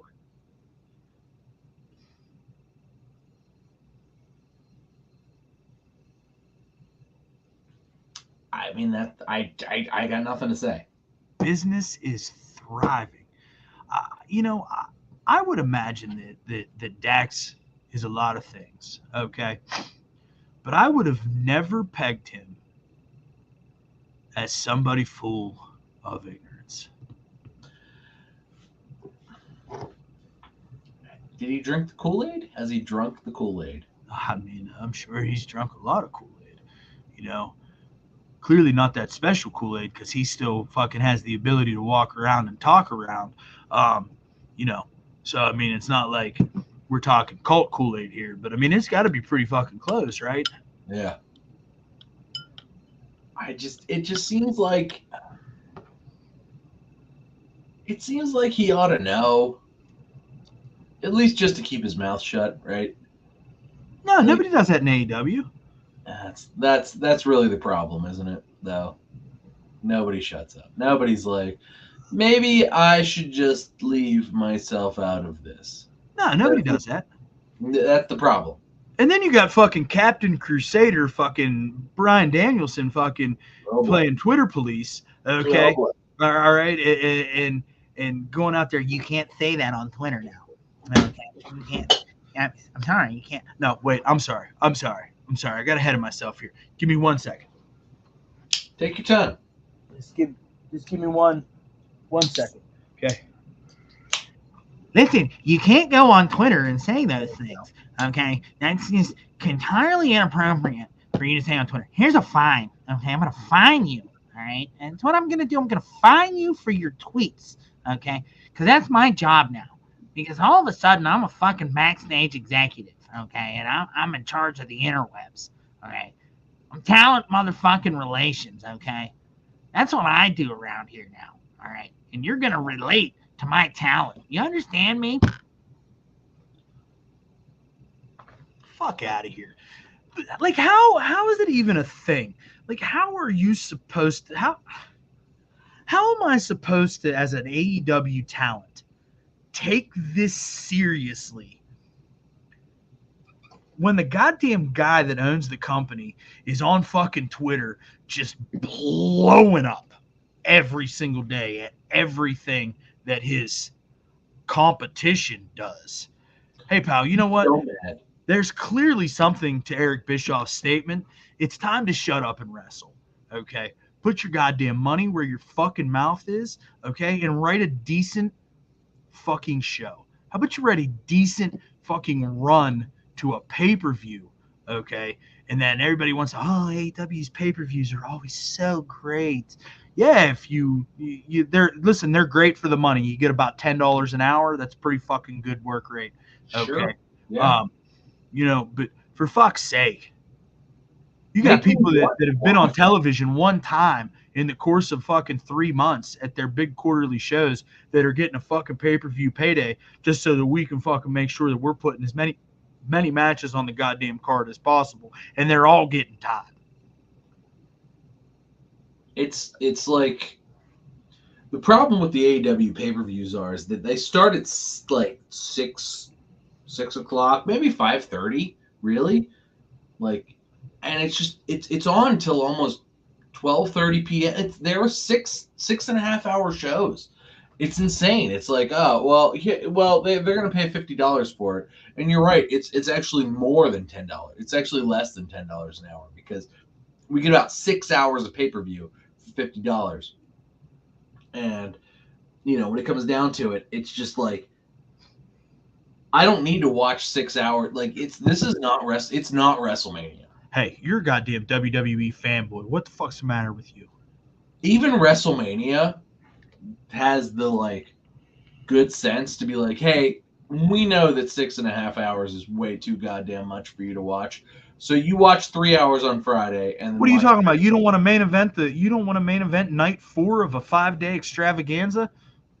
I'm looking at you, Phil. Exactly. It's just it seems like nobody in AEW has the idea that our fans are humans, and maybe they don't have $50 to give us every month to watch. Well, we're gonna charge it. We're gonna put it out there every month anyways, right? I mean, we're going to price people out of tickets in every fucking arena, and then we want to know why we've only got fucking 2,000 people in attendance everywhere we go in fucking 14,000 seat arenas every fucking week. But hey, we're going to get them pay-per-view dollars, okay? Because the fucking marks are going to show up and show out, all right? It's unbelievable. It's like it's like they're trying to like sell. I don't know what they're trying to sell us, but it's like this should be cheap. This should be kids get in for $4. This should be like fucking monster trucks. You know what they're trying to sell us? They're trying to sell us whatever was in Mickey James's fucking trash bag, because apparently that's how so. I still want to know we still want to know what that is, but at the same time, it's like this should be monster trucks, and we should be just Sunday. Exactly. How do we get a bunch of people in this arena? Put fucking $5 seats up. Who fucking cares, man? That's like, oh man, we sold $305 seats. Great. Good for you, man. We sold $310 seats. $310 seats. Oh my god, you made an extra $3,000. $3,000. I mean, that's gonna at least cover a couple of plane tickets, bro. A couple plane tickets. Well, you know what else it's gonna do? It's gonna make your TV look that much better, because you're gonna pan up to those people, and those $10 seats are gonna be full of people, because families were like, "I'll take 5." Yeah. And then they showed up, and you know what? They bought T-shirts. If they you made have noise.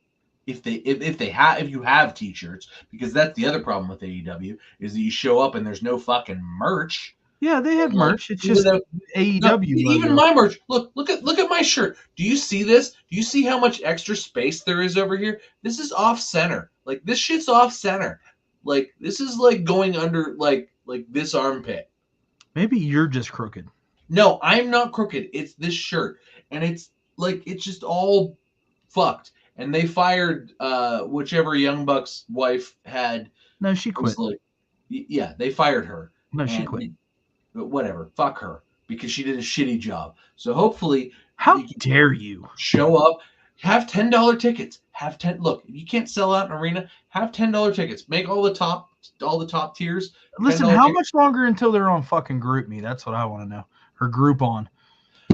It should have been now. Like, they should already be on Groupon. We should have been able to buy groups of 4 tickets for fucking $10 a ticket or $5 a ticket. Or goddamn AEW fucking mark ass bitches.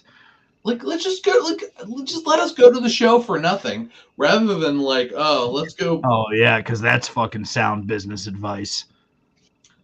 Let people go rather than just cut off. Like, don't sell these tickets for $5. Don't let these people show up and like buy food and beer. Yeah, but food and beer they don't get concession fucking. They don't get a cut of the concessions, bro. Well, then they need to renegotiate, I guess. But it's ridiculous. It's so ridiculous.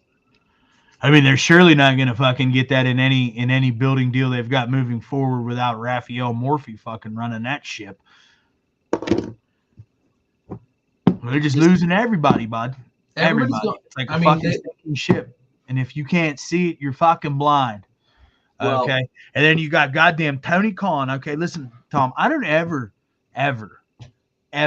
want to hear you say that Tony Khan doesn't know how to build a fucking superstar, because he made Jinder Mahal the biggest fucking deal in the fucking history of big deals this week. Okay. So much so that Jinder's going to win the fucking championship tonight. Okay. He might. He's going to win the belt tonight, and then he's going to get fucking cashed in on, and fucking Damian Priest is going to be the champion going into fucking WrestleMania. Write it down. I mean, now I just got to watch wrestling for the rest of my night. So, oh no. So we're talking about this now? What a goddamn irresponsible turd. Okay? So this fucking guy wants to go on Twitter and fucking, like, bitch, moan, whine, and complain about Jinder Mahal, okay, who's a former WWE champion who had, mind you, a very successful championship run. And for those of you that are saying that he didn't, okay, pull your head from inside of your asshole, Okay? Wipe the shit from your eyes, hit the fucking peacock, go back, watch the shit again. Because Jinder was a pretty goddamn good champion, right? And the shock factor of him becoming the champion at the time that he did, very, very intriguing and very, very impressive. We missed a AJ Styles versus Brock Lesnar Survivor Series match because of Jinder Mahal. We did. Okay. And then he went on to have a pretty solid title run with part-time Brock Lesnar as the Universal Champion. Okay. He was, to put this back into perspective, he's such a good heel. He gets so much heat. He is a heat. He is his title run particularly was like top tier Miz level. He had the Singh brothers with him too during that. Right, and they're great. They were fantastic. Yeah, they were Singh great. Brothers were amazing. The Singh brothers at that point in time too. Like we have to take it back to time because this is. I mean, we're talking about like a long time ago. But the Singh brothers were great. Singh brothers are signed with AEW, by the way. They work there. They have like contracts. But like the Singh brothers at the time with Jinder were just, I mean, it was fantastic television, and he was great. Not only was he great, the Colossus, nobody was kicking out of that shit. No. I mean, sure weren't. He was, and he looked great. He's a big guy. He looked great. He was doing great. Plus, and let's look at the business end of this, right? Like WWE was big trying to get into India at the time, and let's forget the Jinders from Canada. Like we know that, but like, you know, he was billed from India, and it was good for business. And I don't think anybody regrets having Jinder Mahal as a champion. They clearly don't, because every time he sets up on stage, every time he shows up, they're like, "Oh, former champion, yeah, Jinder Mahal." Yeah. Now, granted, they used him as a vehicle to get, for The Rock, for the world's most awkward fucking promo segment. That was fucking terrible. That was I mean, we talked about it last week, pal. It didn't age any better. Like, I went back and watched it at some point this week, and it's still, I thought maybe I was just looking at it through jade-colored glasses. No. I was not. Okay, it just wasn't a good piece of business. And I really hope that whatever they end up doing with The Rock works out, okay? And I hope that it doesn't interrupt from Cody fucking finishing the story, because I hope that if Cody beats him at the Elimination Chamber, that'll be amazing. What a great moment that'll be. Cody beating The Rock first. That'll make the Chamber. That'll make it amazing. And that'll be amazing. Well, the internet poked holes in our narrative that Roman Reigns and The Rock are gonna have a match at Elimination Chamber because it's not on Roman's schedule. Well, I guess. But there's that lovely thing, that lovely disclaimer card subject to change. Anywho, we've digressed, right? So we're talking about fucking cocaine, Tony and his fucking toxic Twitter problems, right? By the way, before we get even more into this, if you're hanging out with us, we appreciate it. Go ahead, hit that thumbs up button. That would be super dope. Anyways, Tom, fucking like, but how in the fuck is he gonna criticize what WWE's doing with Jinder Mahal when he thinks that it's a good idea to let Hook be Samoa Joe's first title challenger? Unbelievable. It's like he pulls the dumbest shit out of his head. It's like Hook has never been in the main event title picture ever. And he was just like, hey, you know what might be fun? Let's have Hook, who is, I mean, Hook's fine. It's fine. Like, I like Hook. I really do. He's clearly a lower mid-card guy, right? He's a kid. He's skinny. He's little. He's bigger than his dad, but still. Like, he's not a main event guy. Oh, let's just let him be in the ring with the guy that beat our longest reigning AEW champ ever, a guy who is known across wrestling, across the indies, which is what Tony is like very attuned to. Oh, let's just put him in the ring with Samoa Joe, a guy that we have booked as a killer. We're gonna put him. Hook can't get his Hook. Hook couldn't put Samoa Joe in a sleeper hold. It's the symmetry doesn't work. No. And like, I wouldn't have a problem with this because Hook does have a legitimate claim from a storyline standpoint that he's only lost one match. Sure. Right?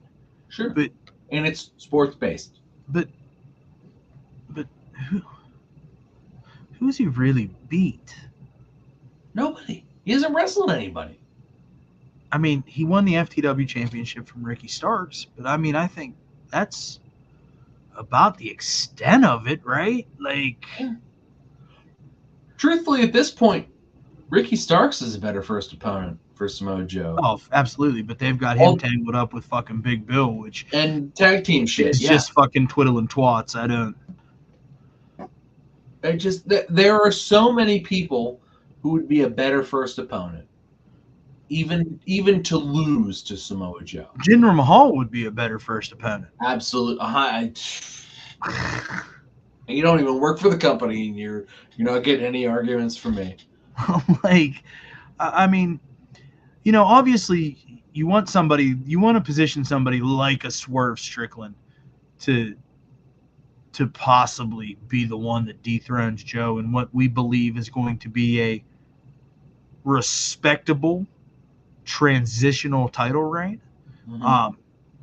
I think we'll probably get 6 months out of Joe. Yeah, that makes sense to me. And you could get a couple pay-per-views out of this. And I think, but to your point, he's going to kill Hook on. He's not going to kill him. This match is going to go 15 minutes. Hook's going to get a little bit of offense in, but at no point is anybody going to believe that Hook is a legitimate contender. And it's almost nonsense, right? It's nonsense. Like, as much as we like nobody thinks Hook's going to win. Oh, Hook's Samoa Joe's first victim. Taz does. Well, then they haven't told him that it's not. They haven't told him the booking yet. But nobody believes this. And let's turn this on its face, right? If Hook were to win, outrage. It would be outrage. It would be ridiculous. It would be the dumbest thing to ever happen in wrestling. It'd be worse than the finger poke of doom. Because at least the finger poke of doom ended up with Hulk Hogan being there. Yeah, I mean, and it really, in the grand scheme of WCW at that time, actually kind of really made sense. It absolutely made sense. Thinking back on it, it was meant to generate heat. Oh my God, it generated heat. We're talking about it 25 years later. Generated the kind of heat that fucking shut the company down. I mean, but it was heat. We're still talking about it. It was memorable. Yeah. If Hook were to win, legitimately, would we remember that? Let's go away heat, pal, if he beats fucking Joe. Go away heat. Absolutely. That's like AEW go away heat. But hey, I'm just trying to avoid being a fucking sad, angry podcaster, trying to chase my 4th bankruptcy over here. I don't have any of those, so I'm just. Can I be bankrupt? Can I let my student loans go? No, I can't actually. I know the answer to that. If I declare bankruptcy, my student loans stay. Yeah, I still gotta pay those. Glorious. Fuck me. They'll take my house, but I still have to pay my student loans. Sorry, Tom. Anywho, I just don't understand. Like this, just this type of mixed narrative coming out of AEW from the fan perspective of, hey, we're really going to crack down on the stupid shit that's being said on the internet by our talent. But then our owner, president, and CEO goes on Twitter and fucking tries to bury the competition every chance he gets. And it's like, somebody needs to take his fucking phone from him. Like, we're at that point. For sure. You know, like that. He's very active on Twix, okay? And I give him credit for that because he's out there steady promoting his show, always talking about, hey, got to check this out. Tune in for this. This is up next. Like, from gorilla position, or, sorry, go position, you know, when he should be worried about producing his fucking television show, you know, but, hey, he's promoting to the internet fucking community. You know, he's promoting to the Dave Meltzer fucking basement dwellers of the world, you know, and he's out there and he's doing his best. And, hey, this is awesome chance you're justified because of this action in the ring. And I'm looking at it and I'm like, TK, what the fuck are you talking about? You're as fucking high as the fucking crowd is. The crowd's just fucking bored. They've been sitting on their hands for fucking 3.5 hours, and this is the most exciting thing that you put in front of them since they fucking pulled into the parking lot and had to pay the gate attendant. Okay? So let's calm down with the fucking tweets, all right? And let's worry about what the fuck's going on our television show so that maybe we can stay in business fucking past 5 years. See, you see, this all circles back to Mercedes, right? You said it best last week. That's a rather, what'd you say? About fucking 5 years, being around 5 years. Oh, it's I said it was rather ambitious, abrasive. something rather like impressive for you to think that that. AEW is still going to be around the next 5 years. But we're talking about fucking, and here we are. We're talking about Tony Khan and his fucking toxic Twitter habits. If you're still here with us, please hit the thumbs up button if you haven't already. Thank you very much. But like, my guy needs to fucking chill. He really does. He just needs to stop. Like, he needs to stop assuming that like everybody cares about what he has to say on Twitter, and he needs to stop like defending against the internet wrestling community, because like most of the wrestling community does not tweet, does not care what's going on Twitter, because most people in the world now, like, Twitter is also on this like boop, like nobody cares what's going on Twitter. And like, but Tony does. So there's like maybe, you know, 500 real people and like 10,000 bots that are like really kind of being mean to Tony on Twitter. And like, he's just arguing with them. And it's just not worth his time. He's just arguing with himself, bro. Really, he is. You know who I think sums up my feelings the best amongst this whole thing? It's fucking Booker T. Okay, now I've got a pretty lengthy this week. I've got a pretty lengthy quote from his podcast, the Hall of Fame podcast. He says, "Why tweet something about Jinder Mahal? Why drag Jinder Mahal into this? Why do you want to put some shade on Jinder? Why do you want to put some shade on a talent? Talent has nothing to do with this. Talent is not booking the show. Talent is just going out there and doing their job. Just like every talent in AEW. Yeah. Can you imagine going after the talent? There's that fucking phrase. Can you imagine? Can you imagine going after the talent in AEW just for the hell of it, for no reason? It was definitely lowbrow as far as Tony Khan going after Jinder. Talent has nothing to do with this war other than being soldiers and going out there and doing their job. If Jinder Mahal did not get a win for a year and he went out there and did that job for a full year, he went out there for a full year. He did his job. He was a soldier. For me, for the generals to be calling out the soldiers, which Tony Khan should be looking at himself as a general, being the guy that is commanding that company, and then calling all the shots to be on Twitter and making comments like that. It just goes to show you that this guy has the wrong job more than anything. I feel like Tony Khan has the wrong job. He should be in charge of social media, and he laughed. If I was to give Tony Khan some advice, I would say let people run the Twitter account that should be running it. If they need to run something by you as far as what they want to put out there, that's cool. As far as you up at 3 a.m. tweeting from the bathroom, bro, let it go. Let it go. Seriously, it can ruin your life. Just having all that negativity on your mind, it can ruin your whole day. I like that you said that in the cadence in which Booker would have said it.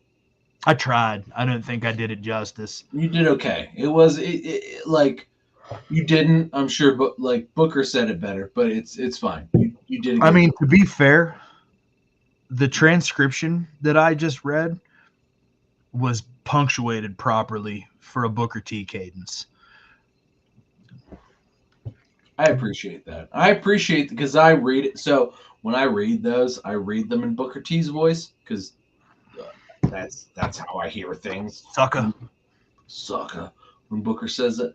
No, and Booker's right. Like, and Booker T's one of those guys now who like he's at the like don't give a fuck stage of his life because like he's got enough money in the bank that it doesn't matter. He's got a podcast that is very successful and it's great. Actually, I don't know. Do you listen to Booker's podcast? No, I do not. It is, dude. Just put it on to go to bed sometime. It's well, I mean, don't forget I have a 62-mile fucking commute every single day. Yeah, put it on to go to bed or put it on to like go to it. It's just listening to Booker talk is like cathartic. It's really it's not. It doesn't put you to sleep so much. It's just like it's cathartic because it's like he speaks in that Booker cadence, and it's so great. It's so good. Because he's and it's not jarring. Five-time WCW World Heavyweight Champion. Isn't it? He's sick though. Anyway, so. But no, it's you're right, and it's like Tony just needs to like lay off the coke in his bathroom at 3 a.m. and the Twitter. Oh my god, Oh, I gotta take a shit. got them. Holy shit, man! Hey, did you see Jinder Mahal's on fucking TV this week? What the fuck is Jinder doing out there with fucking Seth Rollins? Like, he shouldn't be out there with Seth Rollins. This is some bullshit. What terrible booking. How are you supposed to even believe that this is fucking true? Jinder Mahal has no fucking business being out there in the middle of the ring with Seth fucking Rollins, okay? I don't know what Triple H is doing. I'm sorry. I don't know what Paul's doing over there, okay? Paul. I don't know what Paul thinks he's doing, okay? But he's not running a wrestling show, okay? I run a real wrestling show. This is goddamn ridiculous. All I know is Jinder Mahal has no business being in their supposed world title picture. But you know what I'm going to do? I'm going to fuck him. I'm going to fuck him right in your ass. I'm going to send Hook. That's what I'm going to do. I'm going to send Hook. That's fucking good shit, pal. And fucking Jinder Mahal. And that's the point. Okay, that's great. I'm so glad we made that connection. Is that like, oh, Jinder Mahal has no point in the world title picture, but we're gonna send Hook to Samoa Joe. Whoa, yeah, it makes perfect sense, bro. Yeah, absolutely. Okay, look, does Jinder Mahal make sense in a world title picture? No. Does Hook make less sense? Yes. Let me ask you a better question. Okay. I have to piss. Okay. Well, I'll ask the question when you come back. Go pee pee. Talk about Jinder Mahal versus Hook being worth a title shot. And then I'm going to ask you a very important question. But like, to piggyback off of Tom's point here, right? I don't understand why Tony Khan thinks it's okay to attack Jinder Mahal. Jinder Mahal is absolutely, again, well, I've already said it. He was I wouldn't say great. I mean, he was great. He was a solid world champion, had a good little title reign, and we were better for it, right? What has Hook done besides wrestled a bunch of fucking job guys and tried to fucking get himself over the right way? If they've done anything right, they gave Hook the Wardlow treatment. They just haven't fucked that up yet. But it'll happen, and I think it's already happened. And then you give him the ability to step to Samoa Joe's face. Hey, bud. Let's calm down, okay? Because the last thing that I want to see is fucking Hook right here on Samoa Joe, okay? I look at that, and it's not believable, okay? Not that Hook's not a talented young man, and I think he's got a bright future in the wrestling business. And I see why they're doing what they're doing with Hook, sending Hook as the first sacrificial lamb to Samoa Joe. I understand it. It gives him that. We all know, and Tom said it, we all know he's not going to win, but he's going to get that main event experience. He's going to get a taste of not job talent. He's going to get a taste of what it's like to be in the ring with real talent, successful real talent. So from the standpoint of development, I think it's a great opportunity for young Hook. And Tony Khan, had he just said that, much like we talked about with Jericho last week, if he would have just said that, instead of attacking somebody with the merit of a Jinder Mahal in the recent annals of pro wrestling history, I think is just irresponsible. All right. I really like the idea of positioning Hook to get main event experience. But to say that his apples are better than Jinder's oranges just really doesn't make any sense. I also feel like they really just threw Hook to the wolves, right? Like they were just like, here you go. You're gonna die now. Yeah, but that was something that I touched on while you had stepped away, right? And like from the standpoint of developing Hook as a potential future guy, I think it's a great move because he's going to get that main event experience against a tippy top talent like Samoa Joe. Yeah. To get to be pulled under that learning tree. And they work a very similar style, I mean, if you really look at like the fucking nuts and bolts of it, they have a very similar style. And I think that it's going to be nothing but great for young Hook. But if he'd have just shut up and just given us Hook and taken our little bit of criticism about the positioning and just stuck with his plan, we would have respected him for it more in the long run. As opposed to attacking a former world champion and trying to downplay his contributions to the professional wrestling business. It's just irresponsible. Especially because we like Jinder's world title run was pretty good. I would equate it to Carmella's in a similar sense of like we didn't all think that like it would be any good, but then it was. And like it was partially good. It was fine. Like it was like so like maybe just shut the fuck up. Yeah. It seems to be the tone of the show, right? Just shut up and wrestle. Yeah. And I don't know what else there is to say. And I agree with Booker that somebody needs to be running TK's Twitter. Okay. Somebody needs to take his phone and delete that little X bubble from his home screen and say, I'm changing your password. No. Okay. No. It's not happening. Okay. No more. You are ruining whatever goodwill you may or may not have with the unimpressed internet marks with what we're doing here. Okay, and if we lose them, we're going to lose another 100 points in the ratings. Yeah. And at this point, it's just goddamn ridiculous. Now, Tom, I have a fucking great question for you that goes off of what you were talking about before your pee break. My question is Hook as a title challenger against Samoa Joe, or is Jinder Mahal as a title challenger against Seth Rollins? Which one is more believable? I mean, it's Jinder versus Seth. Like, Jinder's already been there, right? Jinder's already had the reign of, like, let's face it, at the time when Jinder had the reign, he was the secondary champion, right? And that's what this is. But he was present, though. But he was the present, right? He was during the Brock Lesnar time. time. But he was the present champion, and it makes sense for Jinder. Like, is it a little bit out of nowhere?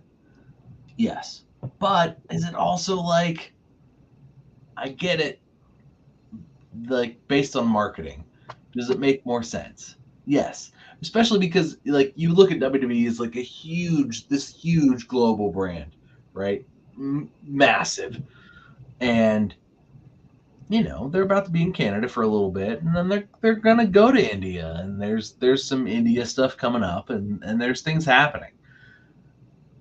Does all of this make sense within the context of the business? Yes, absolutely, 100% it does.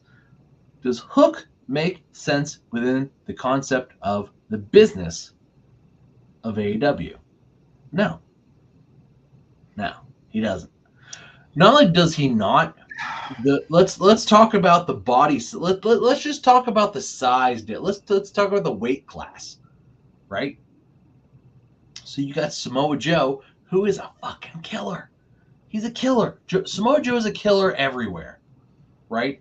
And then you have Hook, who they've kind of booked as a killer, but against indie guys, little guys. Samoa Joe is the guy. Now, okay, you're going to put Hook with him. That's fine, against him. But it's cold. There's no build here. They've never interacted. Hook's really just coming out to die. And, like, I like Hook. Send Hook. Absolutely. Give them a feud. Make me care about this. But they didn't do that. They were just like, it's going to be Samoa Joe versus Hook on Wednesday. And I'm like, what? Why? Have Samoa Joe and Hook ever talked? No. Because that's not, like, that doesn't go viral. So why would we film it? Why would we waste money? And the thing I didn't agree with was fucking letting Hook get right in his fucking face. Yeah. He punked Joe. He did, and like, Joe should just kill him. Joe should have killed him there. It's just not the same. It's like, okay. And like, I want to disagree with your comment about does Hook in the main event, title picture against Samoa Joe makes sense for the AEW business. Yeah, I believe that it does. For what they are trying to accomplish, maybe trying to build a future star, it makes a lot of sense. Especially, you just put the belt on fucking on Joe, and then let's rewind and let's talk about putting the belt on Hangman, right?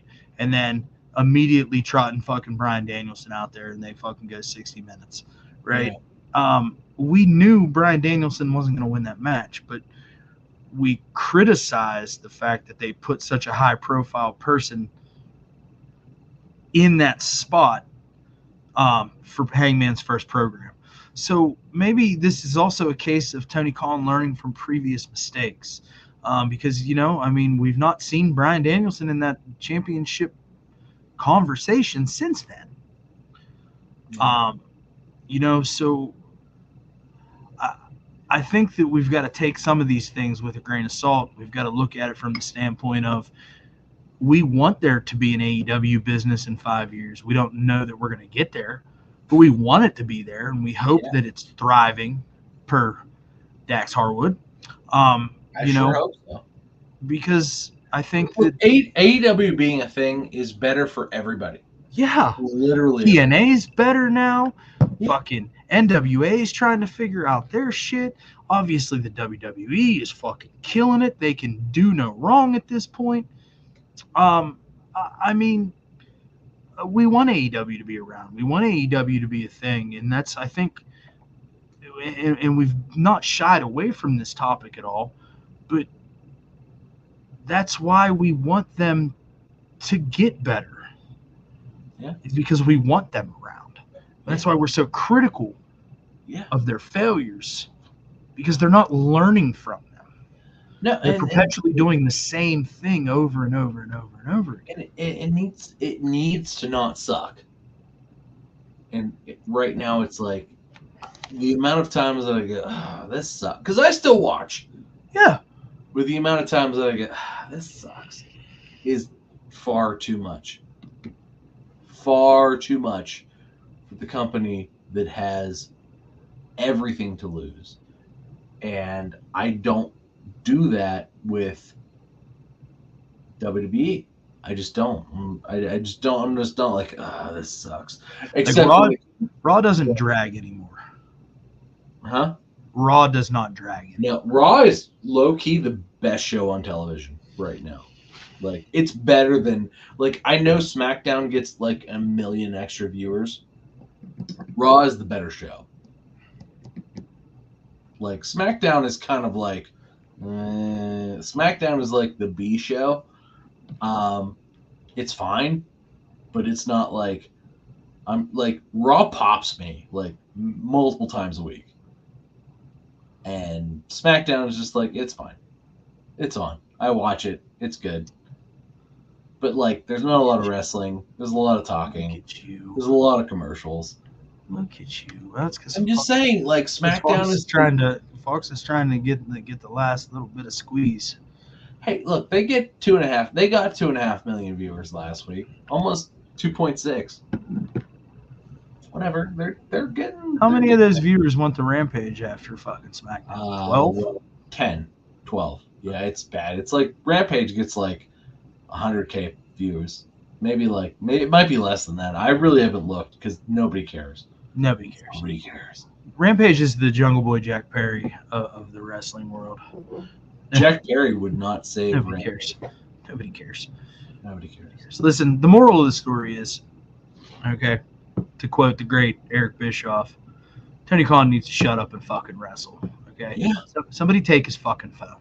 Just put on good wrestling matches. That's all we need to see. Yeah. Just I'm do done. that. I'm done with the AEW pot shots, bro. Yeah. I'm done. So hit the button then.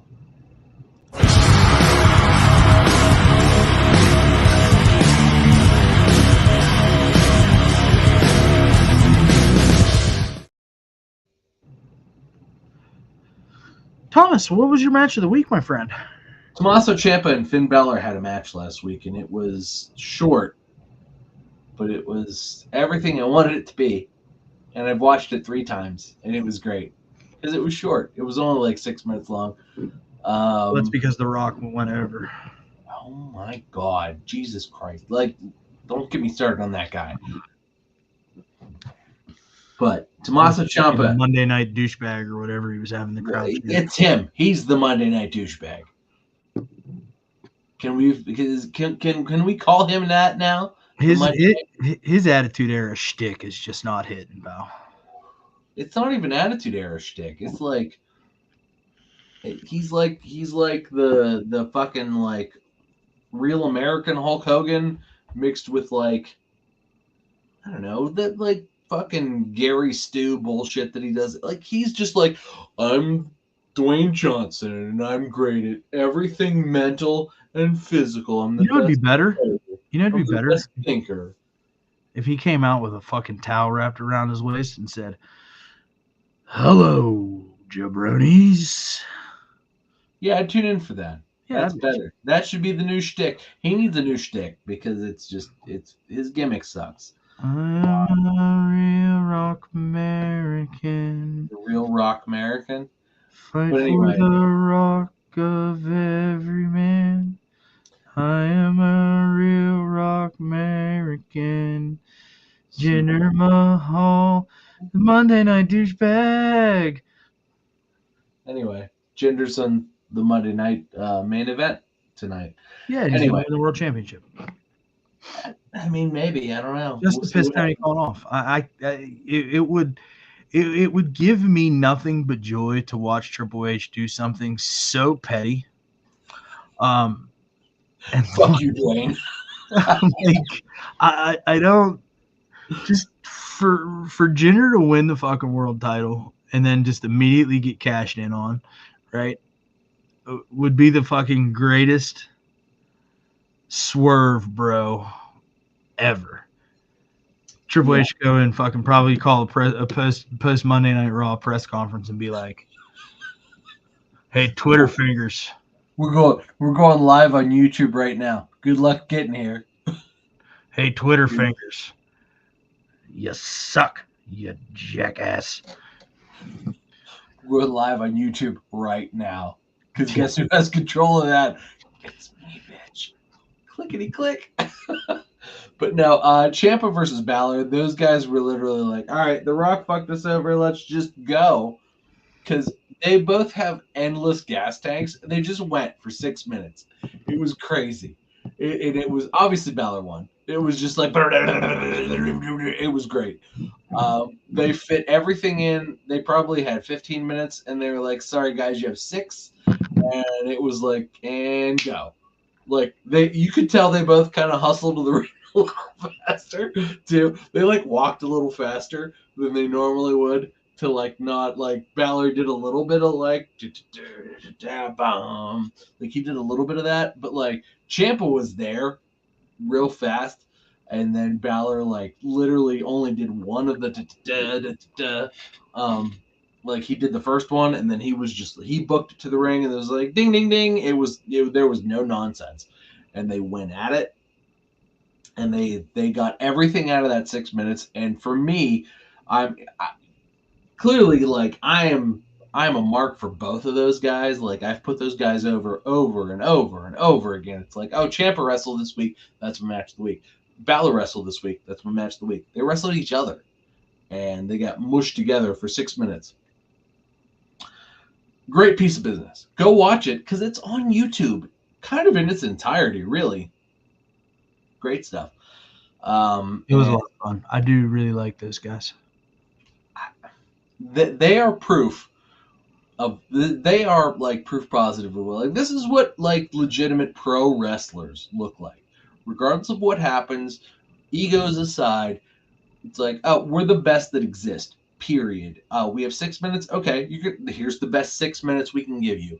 Oh, we have 30 minutes. Here's the best 30 minutes we can give you. It's every set. They use every second to make sure you're entertained. And Tommaso Ciampa has such an endless gas tank. One time on NXT, like fucking picture in picture, he just ran the ropes for the entirety of the commercial break. I mean, there are people who are superhuman who I find to be just unbelievable. And both of these guys are those guys. And yeah, they proved it. They were like, we got 6 minutes. Oh, great. It doesn't matter. Go full steam. And they did. And it was great. So that's my match of the week because how could it not be? The two best who are doing it right now. We're like, oh, we have 6 minutes to just unload. Let's go. No, it was fun. It was a fun 6 minutes. I'll give you that. Yeah. Let's fucking go. So listen, I want to set the mood. Okay, I'm going to do something that I don't ever do here. Okay, I'm going to put myself over for a second.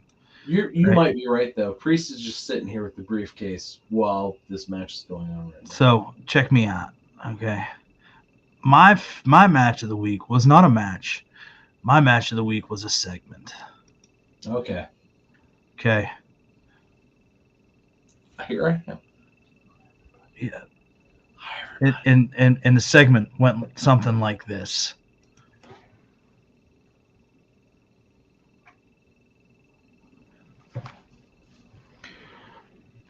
At some point, somebody's going to say something that makes sense around here. But it's not me today because my name's Kevin, and this is the Final Testament.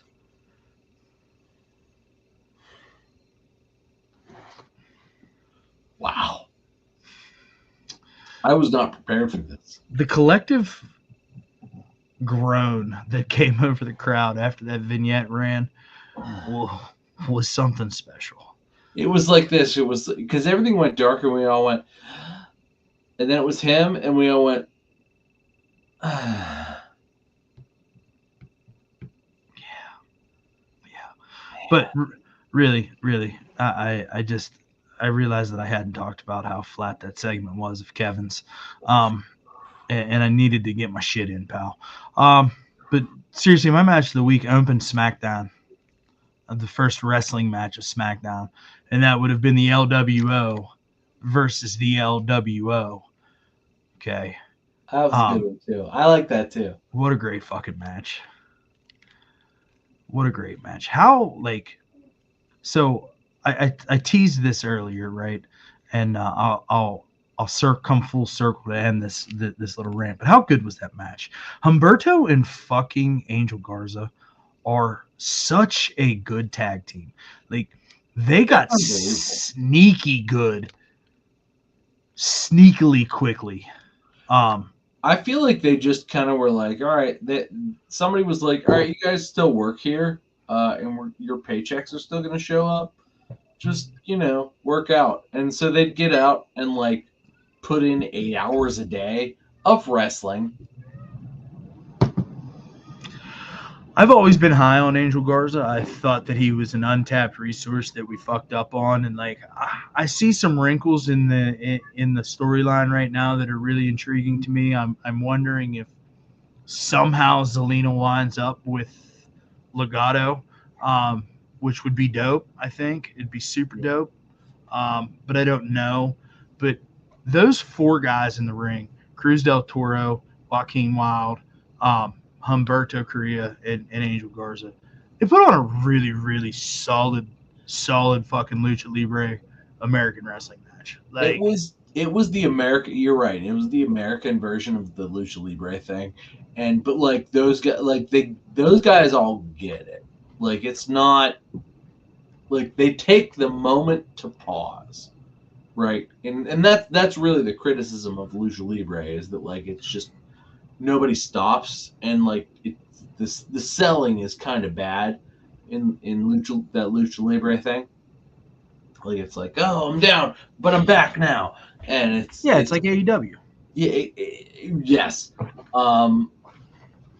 But they really they took the time to like let the match breathe, and it's so much better when that happens. Yeah, you got to let it register, man. You got to let us as the audience feel that, right? And like, I took a video and I sent it to my wife because Joaquin Wilde was in her classroom like 3 weeks ago. That's so cool. That was really random, so right? Cool.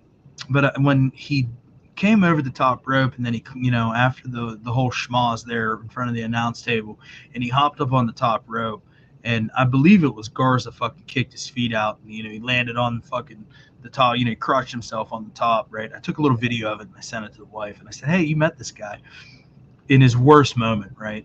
Yeah. But like, the ability to watch that back, the timing of the spot was perfect.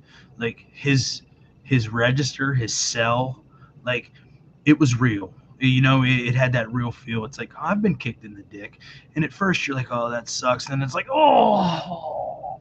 Yeah. Because that, like, slow burn sets in behind the initial, I'm good. But you're not good. And he sold that to a T.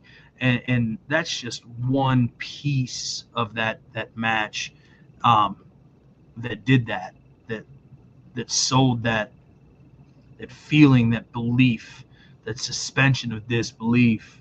Man, it was just a really, really fun wrestling match, tag team wrestling match. And I love that Triple H has seemingly put a little bit of an emphasis on the tag team division since the Usos have lost the belts and since gone their separate ways. And I mean, yeah, the Judgment Day have the belts, but I feel like they're very much just placeholders until Yeah. we build a solid tag team division. Yeah, because it makes sense to have because you can have Priest and Balor out doing their own special things, but then you can put them together and they've got that big man little man thing. Not that, but to the point of Balor's the agile guy and but it's almost like the I don't know. It's good stuff. I can't argue with what's going on right now in WWE. Like I said earlier in the episode, man, they're clicking on all cylinders, and if anybody disagrees, I don't know what you're watching. I mean, even this main event right now, where can you believe gender? Yeah, no, I can believe all of this because they've got Indus Sher out here. Gender just got stomped. Veer. You know Veer used to be a fucking pitcher for the Pittsburgh Pirates. He sure did, but now he's fucking huge. Oh, he caught Diesel, motherfucker. Can't even bend over, wipe his own ass, motherfucker. He's a huge motherfucker. Anyway, Rollins won, but there was a lot of fun shit going on with that match. That's good. It was good. It was good stuff. And you know what? Everybody expected this, but at the same time, you know what? It's okay. Because everybody stay off of Twitter. Fucking Tony Khan's probably Twitter fingers is probably going fucking hard as we speak. A lot of other people got involved. Let's see what happens on Wednesday. Hey, look, let's see what happens on Wednesday because Hook versus Mojo, just as unbelievable, if not a little bit more so. Let's just hot shot the fuck out of that, huh? There wasn't even a promo into that, really. They just were like, let's look face to face here. Okay. See what happens. Let's see if they do it as well as WWE did it. Because they're doing the same thing. They won't. Not at all. Not at all. But I hope they do. Because I like both those guys. So hopefully. Maybe those guys go into business for themselves and it'll be great. Because I'm going to watch them Wednesday. Let's bring this whole episode full circle. Okay. There was a spot in my match of the week where Angel Garza sent Cruz del Toro into the ropes, and Humberto hopped on the middle rope and opened him up, right? And maybe it was Joaquin Wilde. I don't remember. But they went tumbling to the fucking floor, okay? And when Humberto fucking hopped off that middle rope, that motherfucker had a weird rebound to it, okay? Mm-hmm. And it was along the announce table side. There was 2 spots that happened off of that same middle rope on Friday that appeared to be fuckery. Okay. The first one was the big one, and that was Carmelo Hayes and Austin Theory dumping on their head. Yeah. Because Carmelo was sitting on the top rope in that corner, and it just really appeared like they didn't get enough rotation. Mm-hmm. Okay. And there was a second spot in the main event where Randy Orton had Jimmy Uso up for the vintage Orton DDT off the middle rope, and Jimmy lost a foot. Mm-hmm. Okay, there might be something to that. You saying maybe the middle rope wasn't as tight as it should have been? Yeah, that's exactly what I'm saying. Yeah, now that you say that, I'm like, I saw both those things, and yeah, you might be right. So they got to tighten that up. Yeah, seems like they missed an opportunity there. But if you go back and you watch that spot when one of the LWO goes through the fucking rope, and when Humberto or Angel, I don't remember which one, it's not really relevant at who it was, jumps off that second rope, it's got a really weird rebound. And then that same rope caused a couple of issues throughout the show. So, I don't know. It might be something to take a look at. But, yeah, hey, we're going to go ahead and get the fuck out of here, man. We're almost at 2.5, bro. It's amazing. Like, I think that becomes the thing when Derek's not here. I think that we just kind of talk until we're tired of talking, and then we talk a little bit more. and then we just call it quits. Well, Derek doesn't wear us out.